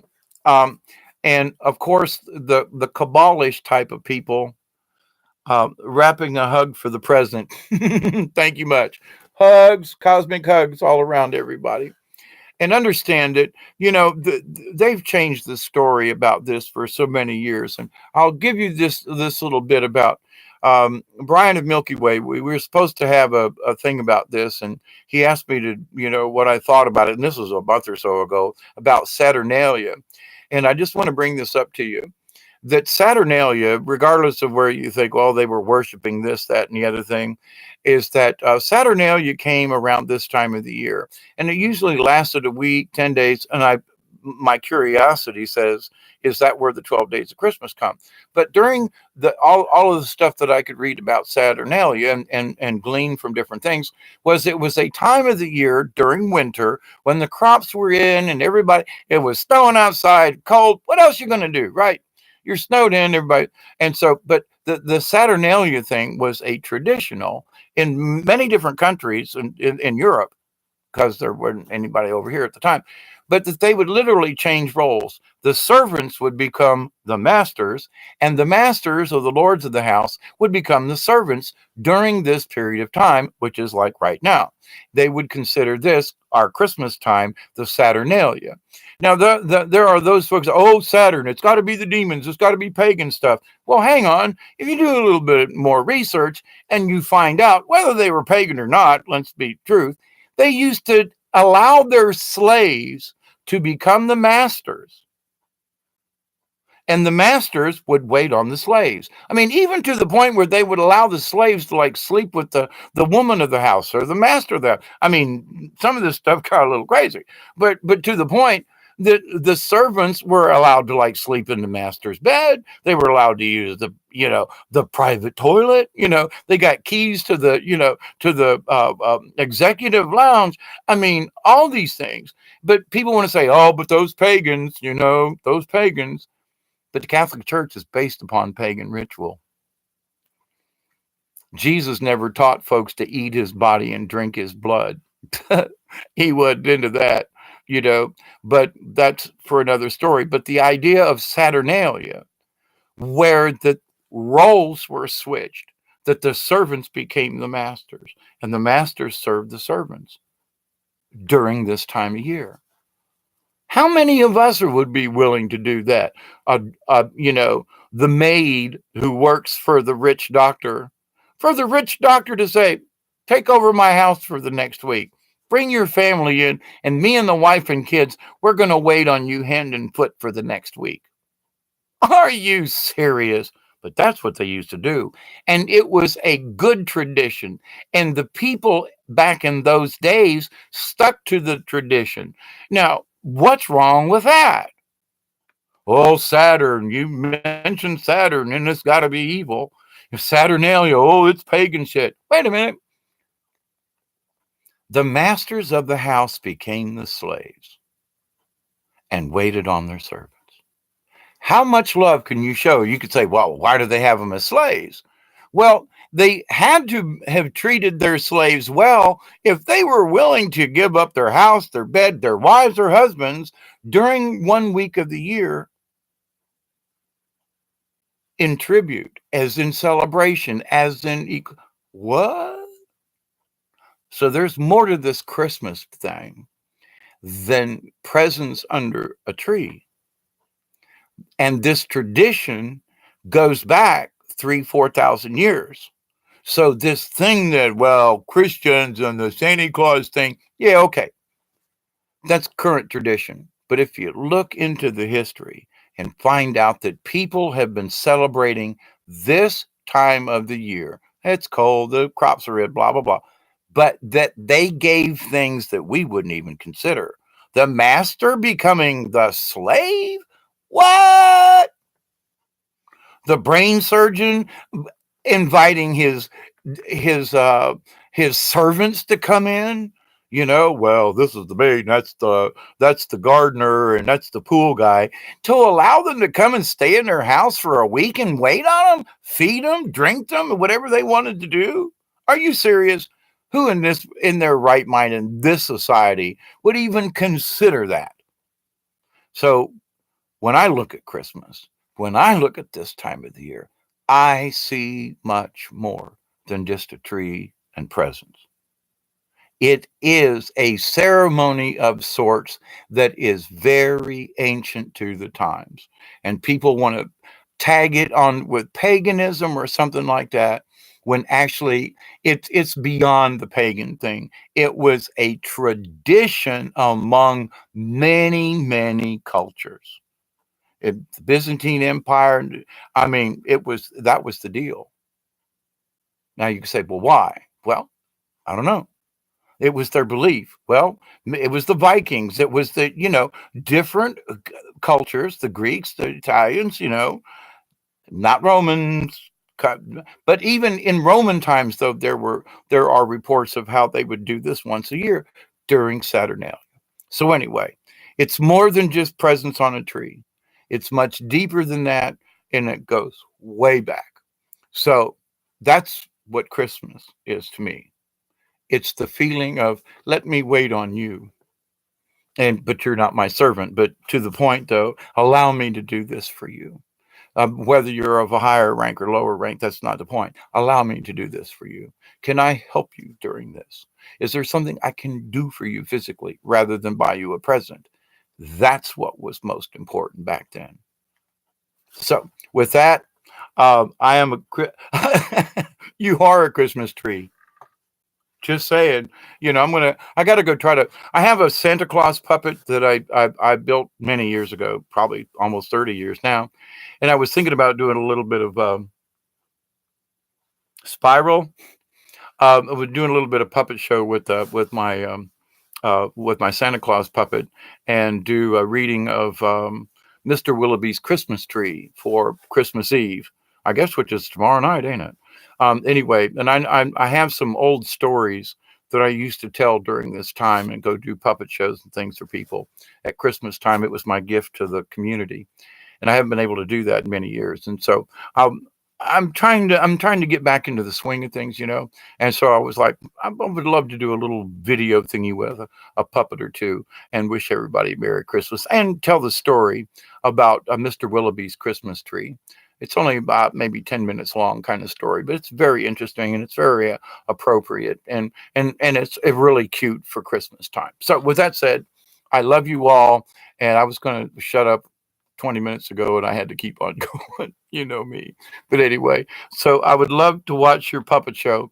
Absolutely. I'm trying to get things back into order. I really am. I haven't given up. I know when I was on my Facebook thing that there was some questions, and it was like, well, I couldn't make it to Florida for Christmas. I'm not able to travel right now. And I get knocked out at weird times for days on end. You've heard my story. But I'm walking in the dream world when I come back. There's like information I got, and I'm like trying to unzip the zip folder that I've talked about. But the messages are always good. It's always about good humanity and things that recently they've been kind of walking me around and showing me places on the earth that are going to rumble, and are going to, things are going to change. And if there are people around, they are going to be affected one way or the other. So, but the biggest message is that enough people have woken up to this new reality that, wait a minute, Gaia, Mother Earth, may actually be a living being, and that they have started to at least entertain the idea. And that Mother Earth in 2013, she showed me some things, and I was like, and Mother Earth was like, listen, humanity has taken this energy and things from me, and not in vengeance, but into keep things, in balance. Mother Earth was going to have to take back that energy, and it was going to have to come from us. Now, she could take it from us, meaning in death and earthquakes, and literally just wipe us out.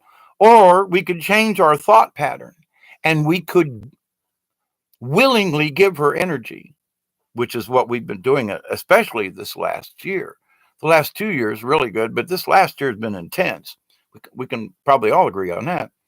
But that because we have been consciously wishing Mother Earth and sending better energy, and that our realities are changing, Mother Earth doesn't want to wipe us out the same way.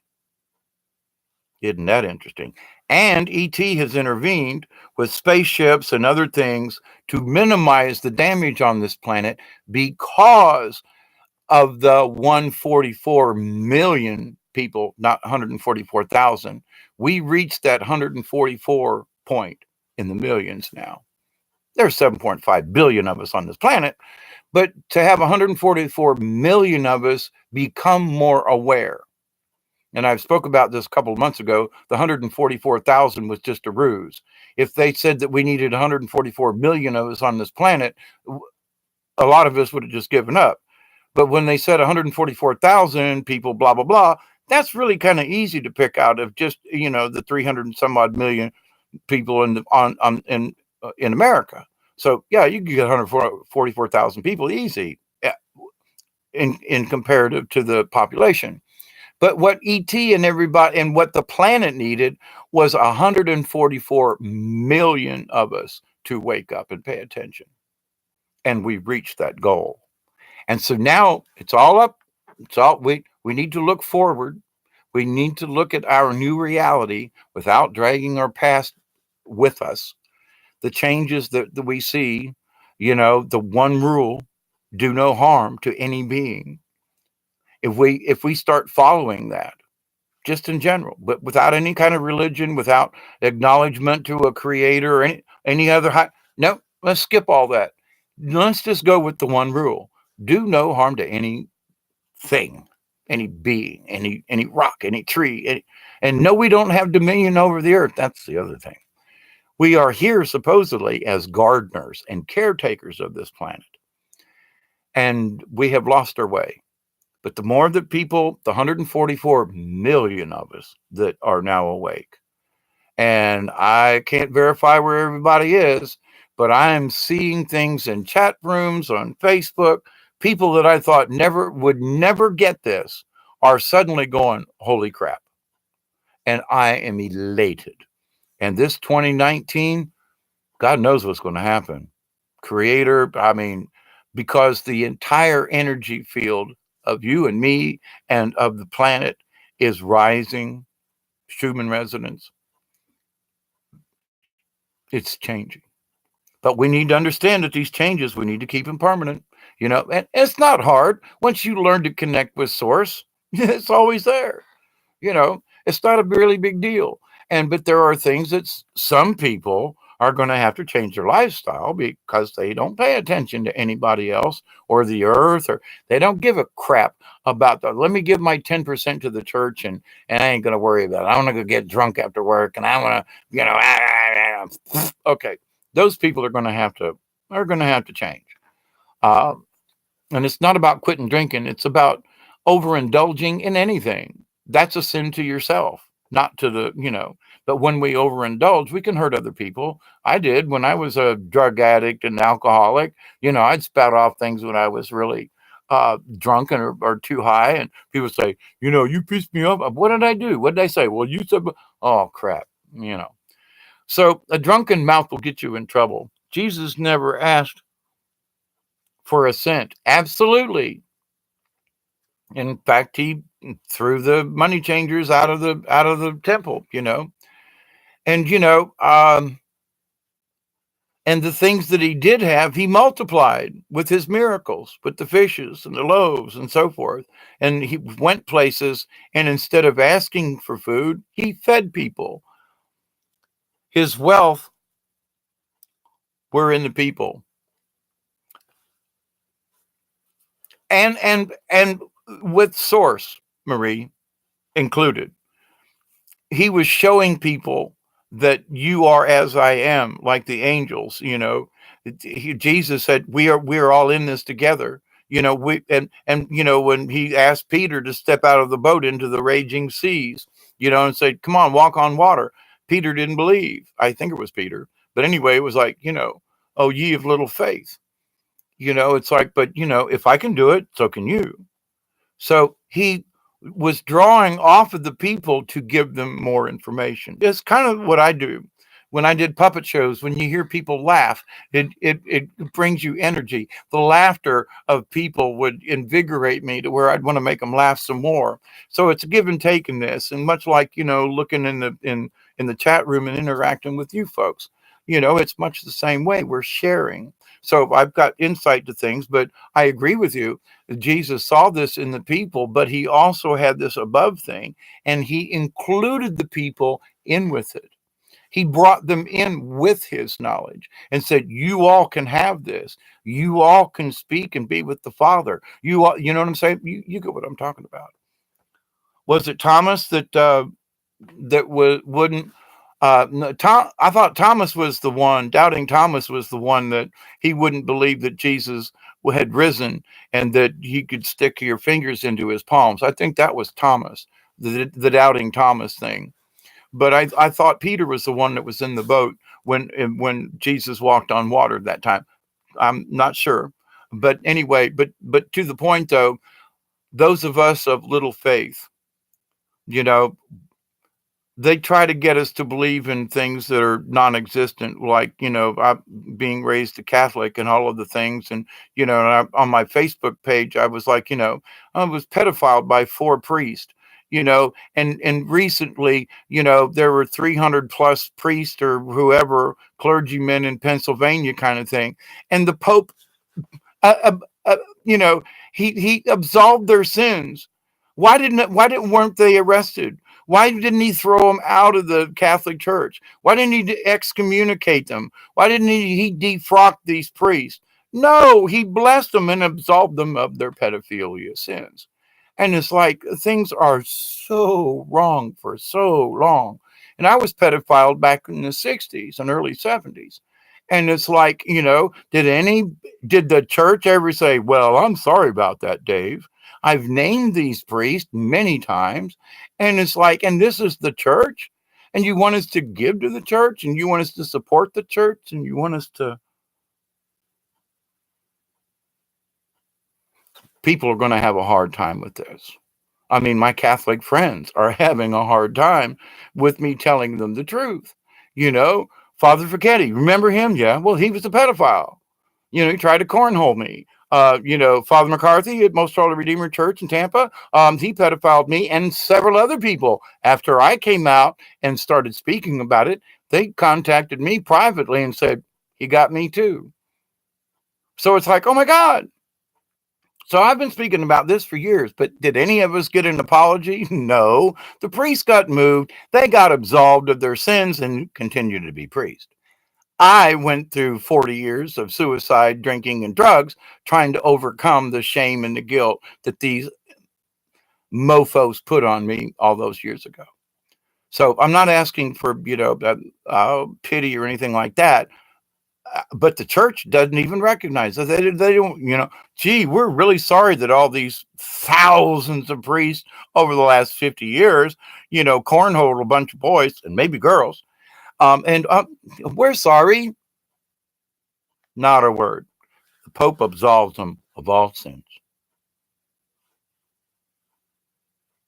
That's going to be a hard pill for a lot of folks to swallow. And it has nothing to do with God or Jesus. Because, as I've said before, Jesus said, bless the beast and the children. And if you do harm to the children, you do great harm to me and the Father. All children are blessings. And so what do the priests do? They attack the children to destroy us. And you want us to believe in your God? That God of wrath and pain? I would much rather believe in the creator and source, who is all loving and who would not consciously want to destroy any one of us for any religious reason. He created us. Why would he want to destroy us? Doesn't make sense, So there is so much more to this. And those people and I was locked in religion for a long time. I was going to become a priest. I was an altar boy. I did all those things. But I realized through Sister Helene at Tampa Catholic that she's the one that told me Jesus was a Buddhist. When he disappeared all them years, he went east. And he studied not necessarily with Buddha, but he studied Buddhism and those types of traits and brought them back. And then the Christians bastardized it and made Christianity, hung him on a cross. They violate the children at a young age so they can turn away from spirituality. If evil can enter a church, It was never holy. Absolutely. And true as Jesus also said that the kingdom of heaven belongs to those who enter it as a child. Absolutely. So they destroy a child's innocence. Now, if you understand black magic and Satanism and the underlayings of the Vatican, what they're really doing, it is, they're using Christ as the excuse and that it's Christian. But there is a sub level to this that has nothing to do with Christ. It has to do with Lucifer. It has to do with the fallen, the really nasty guys. Because why would, if a priest were truly a true priest, he would never take the innocence of anything, let alone a child or cornhole them or whatever. And so the fact that they got away with it within the community, I knew several priests that dropped out of the priesthood because of all of the gayness and weirdness and pedophilia in the church. Good men who were good priests. And I still look up to this day. Father Lenahan at Most Holy Redeemer, tried to keep that idiot Father McCarthy in check, oh my God. But anyway, and I sincerely think that was one reason why Father Lenahan left the priesthood. And he took a nun with him and they got married and moved away. But anyway, to the point though, Father Lenahan was a holy man. He looked after the children and he couldn't get rid of Father McCarthy at Most Holy Redeemer in Tampa. And that he left the church. He said, the church has left me. How can I be pastor of this ministry? And how can I stay and even conduct mass when there are two priests within my own community in the parish who are pedophiles? And that's just his parish. And that what about the rest of the priests in Tampa? That's just Tampa, right? So and the rest of it. And so he left his faith. Actually, he left the church. He retained his faith, much as many other people who left the Catholic Church. They took their faith with them. I mean, there was a nun at at Most Holy Redeemer. She became a lawyer, and it's like, and she still retained her faith. She went to work for people, and I think she became a judge after she became a lawyer. But to the point, it's like some of these people went on to do great and wondrous things for the community and for society, but they couldn't stay within the church any longer because the church failed them. But they didn't lose their faith to their God, not the Catholic Church, but to their God and to Jesus, especially. So and the saints. Well, there's some, I know people who are saints who were never, canonized. So there was a lot of trickery in some of that sainthoodedness, Saint Mark, Saint Luke, okay. But to the point, the Catholic Church played a lot of political games. And so some of the saints that they claim were saints, actually it was just a political thing. So just a sideline to that. Some of, sainthood was actually bought and sold back in the day. Just say it. The popes were really nasty back in the day. Martin Luther, the reason he started Lutheranism was because there were so many people who were going to the Pope and buying their way into heaven. And it pissed him off. And he was like, no, you can't do this. And that was part of the reason for the Reformation and stuff like that, because Martin Luther, back in the day of, in the old days, medieval days, he was like, no, these rich people are like, well, we're going to give it to the Pope and then they're going to absolve me all my sins and I can go out and rape the maids and kill whoever I want because the Pope just absolved me of all of my sins and I got a place in heaven. And if I'm lucky, they're going to make me a saint. Yes, it was bought and sold back in the day. Again, that's why part of the Reformation with wasn't it Martin Luther back then? But anyway, but to that point. So, yeah, Marie, we have to be careful with some of this stuff. And some of these people were really truly saints, and others were paid for before they died. I mean, that is what it is. But politics is politics. Saints are those who actually have performed miracles through their actions. Yeah, but some of that was bought and sold. That's my point. Some of them are very true, and some of them are like, yeah. And not all saints were bought and sold, but there was politics involved. Just as a sideline, just saying. So, like St. Christopher, did St. Christopher do all those things? Well, stories are stories. You, it's like I've read things about St. Francis. And, the fact that this idiot has, taken the name of Pope Francis just pisses me off because, that was the order, the Franciscans, to St. Francis, because at one time they were literally considering, burning the man at the stake because he used different herbs and medicines and stuff. And he was actually, from other priests in different orders, accused of witchcraft because he was healing people with herbs and medicines. You know, he didn't want to start any kind of an order. In fact, he took a pilgrimage to Rome and asked the Pope, do not start a Franciscan order after me. I don't want it. And, there was a lot of argument. And before he passed away, there were those men and monks and so forth that wanted to follow along his way. So they called themselves the Franciscans after St. Francis. And so it's like, how about that? But St. Francis, in a lot of ways, he lived with the animals. He was known to be able to speak with the animals and have these different things, have these certain powers. And, for me, for this idiot that's the Pope now, to take the name of St. Francis, to me, is blasphemy because he's nowhere near at least what the stories of the true St. Francis was like.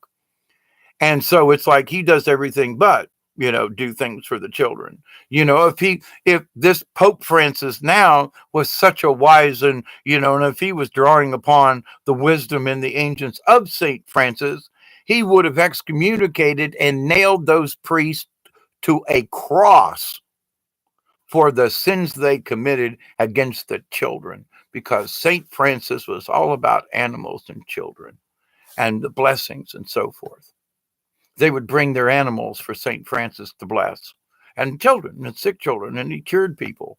And but he didn't want an order started after him. He said, I'm just a man. I am just a priest. I am just a servant of God. And they created all this other stuff around him. There was money involved, which was against what he was for.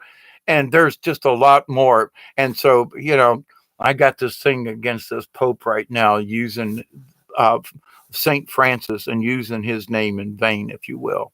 I think it's a sacrilege for what he's done and using and continuing to use the name and to consider himself a pope when in Catholic doctrine, Jesuits aren't part of the Catholic Church. They were thrown out of the church 200 or 300 years ago, back in the 1600s, I think.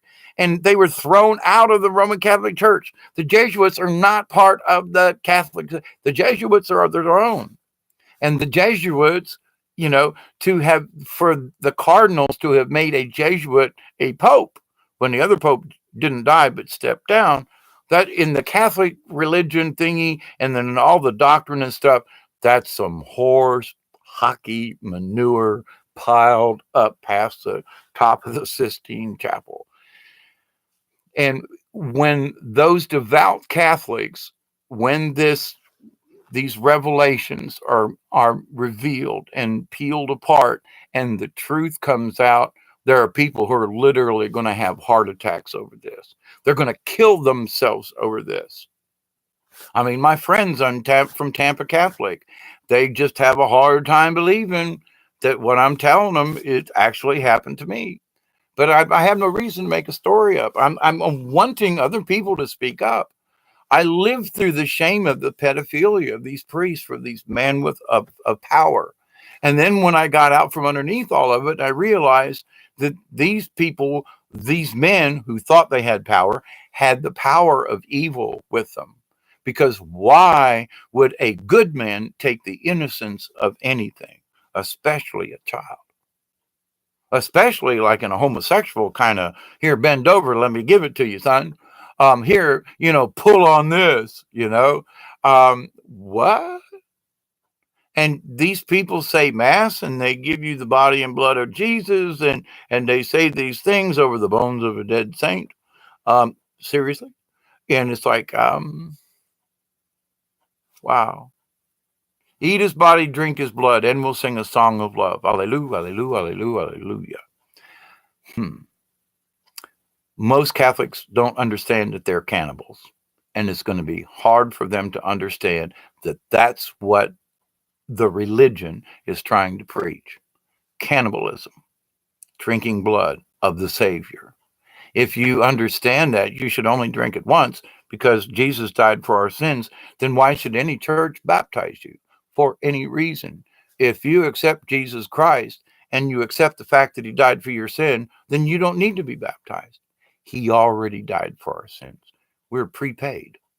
So for churches to say, well, if you want to come into our church, we have to baptize you into their church, not to Jesus, because Jesus already died for our sins. There are no churches who are preaching that. You must be baptized, being baptized in the blood of Jesus. Wait a minute, he already died for us. We've already been baptized 2,000 years ago, but you're not teaching that. And when people start realizing some of these core things that have been going on for so many centuries and that they have been lied to, some of the people are just going to go, I can't take this, you know? And I pray for these folks. I pray for my fellow, well, I'm not Catholic anymore, but, I pray for my current Catholic family and friends, a lot. And say, please understand, there's other things at stake here. There are other realities. There are lots of layers of this onion here. And that please understand that it's all about the source energy and about the creator of all things. Creator of the gods, creator of the angels, creator of the planets, above and beyond what we think of as that God that sits on a throne. And I was saying to my friends on Facebook, I said, there are going to be a lot of Catholics that when they, quote, get to the pearly gates, I'm going to leave you this, but, here's a visual. Pearly gates, St. Peter's out there with his little checklist or whatever. Name, please. My name is Dave. Okay, Dave. Oh, it says here you were Catholic. Oh, yeah. Well, do you think you're going to get into heaven? Well, yeah, they told me I was. Well, did you eat the body and blood of Jesus? Uh-huh. Yeah, once a week. Yeah. Mm-hmm.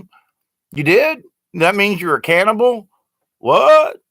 Well, yeah. Well, did Jesus ask any of us to like eat him or drink his blood while he was alive? You believe that crap? Well, yeah, they told me. And they told you that that this was this and that. Yeah, right. Mm-hmm. And they said that priests who did pedophile little boys that was part of the. Well, yeah, they said that was part of the ceremony. And you want to get into heaven? Well, yeah, they said I could. Go, all you Catholics, get in that line over there. You got to go to purgatory because that's what Catholics believe in. You are going to have to go to purgatory. You don't, sorry, but you were given a line of bullshit. St. Peter's going to stand there and all these Catholics are going to be lined up going, you're Catholic over there. No, sorry, you're not getting in. No, not yet anyway. You're Catholic too, over there. You're a Baptist? Come on to the front of the line. You're a Methodist? There's a line next to the Catholics. Presbyterian, you get in line with the Catholics. Sorry about that, but you do. Too much like them.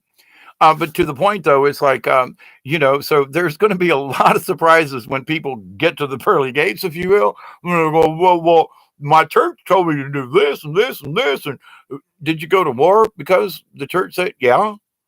You killed people in the name of Christ? Yeah.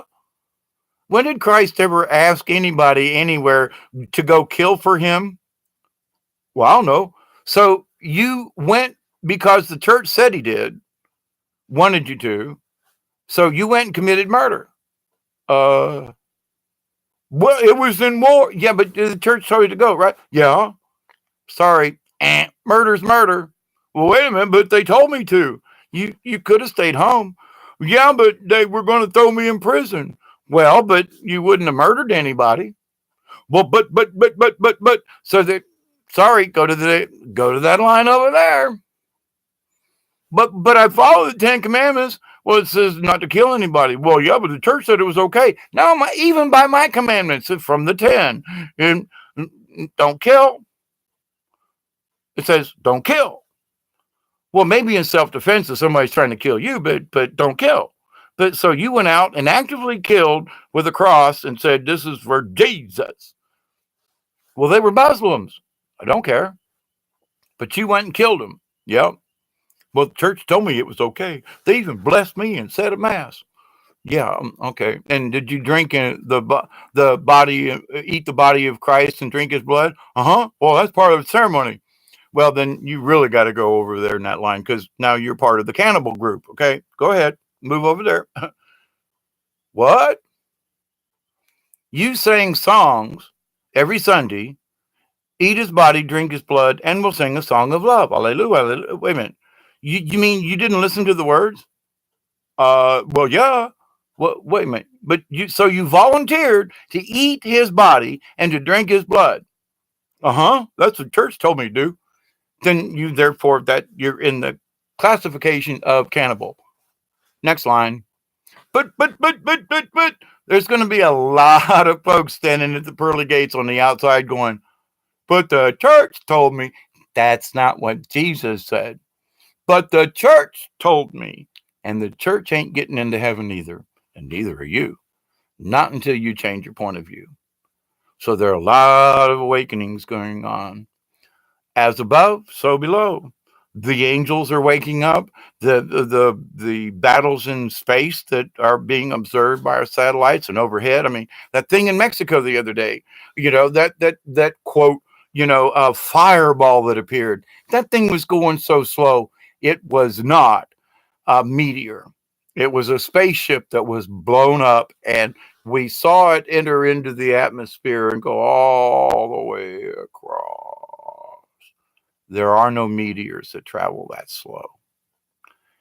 It went about as fast as the Challenger or whatever that, the one of the space shuttles that came in that blew up over California. It was that kind of slow. And it's like, and pieces flying up. Oh, but that was a meteor. No, it wasn't. Lots of UFOs over Mexico. And that one got blown up, and it was seen, lots of video of it going slow across the sky. Meteors come in at thousands of miles an hour and streak across the sky. Do they blow up and do? Yeah, but what happened over Mexico just the other day? Not a meteor, spaceship, part of the war. So with that said, Marie, everybody, whoever else is still here, now it's 2:00 and I just keep yapping. I love you all. Merry Christmas. And the one thing the angels keep saying is that we need to pray for our enemies, that they will see the light, that they will come out of this darkness. And we always pray for protection for our friends and relatives and family and so forth. But rarely do we ever pray for the enemy. And I don't mean pray for the enemy to succeed, or that we should pray against them, but that we should pray in a positive way to our enemies, that they will understand and have peace in their heart. So during this time of the year, peace on earth, goodwill to men. Let's pray for those who don't understand it, that they will get peace in their hearts, receive the peace, and feel it in their heart, and then in their mind and in their soul, and that would be one hell of a Christmas present to the planet. So let's pray for our enemies in that they will receive the correct understanding. The light, the peace, I'm going to call it simply peace, that they will receive peace in their hearts and in their soul, which will then go into their mind. And this new world idea, this new paradigm will definitely be manifested. But if we just pray against them, it's It's a war. If we pray for them, and this is something that St. Francis did, by the way, he prayed for his enemies. He was like, okay, so you don't like me. I pray for you anyway. And they were like, what? And so they said, okay, there was this one particular, it was an Italian film about St. Francis. It was lovely. And one of his brothers, fellow monks, was like him and St. Francis, and St. Francis was like, we always need to look at there is good in every one.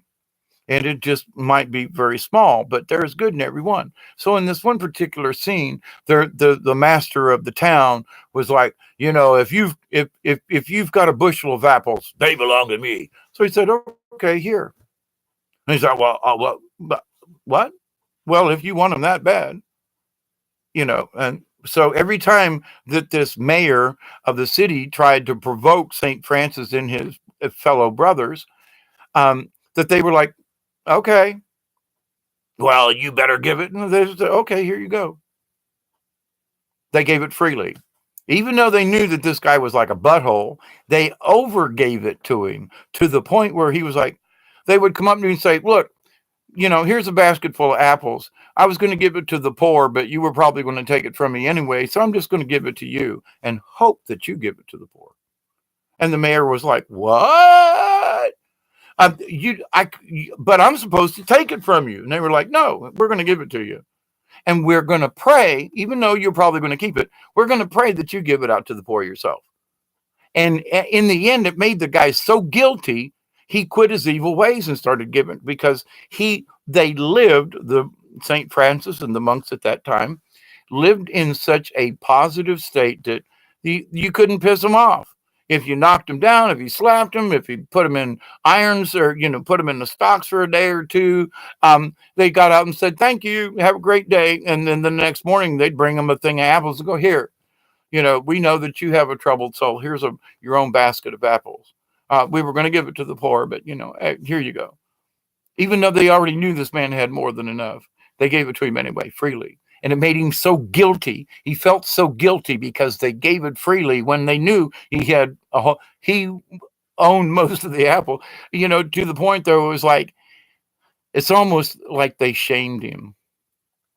But they didn't do it. They did it in a positive way. They didn't go, oh, that fellow there, he's so greedy. They said, no, here's some more. If you really need more, here's some more. But we're going to pray that you give it away. That's the difference. Oh my God. So let's go ahead and give to them, but let's make them feel bad about it. It's like, don't you already have enough? Well, here's some more, but I'm going to pray that you give it away.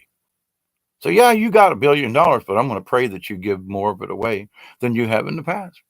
I'm going to pray that you will have peace in your heart and in your soul and through your mind, and that you will understand that you got way too much, and sharing it really is the best thing to do for all of the above reasons. So that's what we need to pray for. Not against them, but for them, that they will see the light of Jesus, that they will understand the light of the Creator and of the universe. Merry Christmas, everybody. Good night. Good night, Merry Christmas. Yes, to pray for our enemies. I talked about that in Brian's stream. Did you? Yep. Well, that's our continuation. So blessings. Till later. Going to try to find some puppets for you. I love you all. Take care. And a merry, merry, merry Christmas. And I'm looking forward to a happier new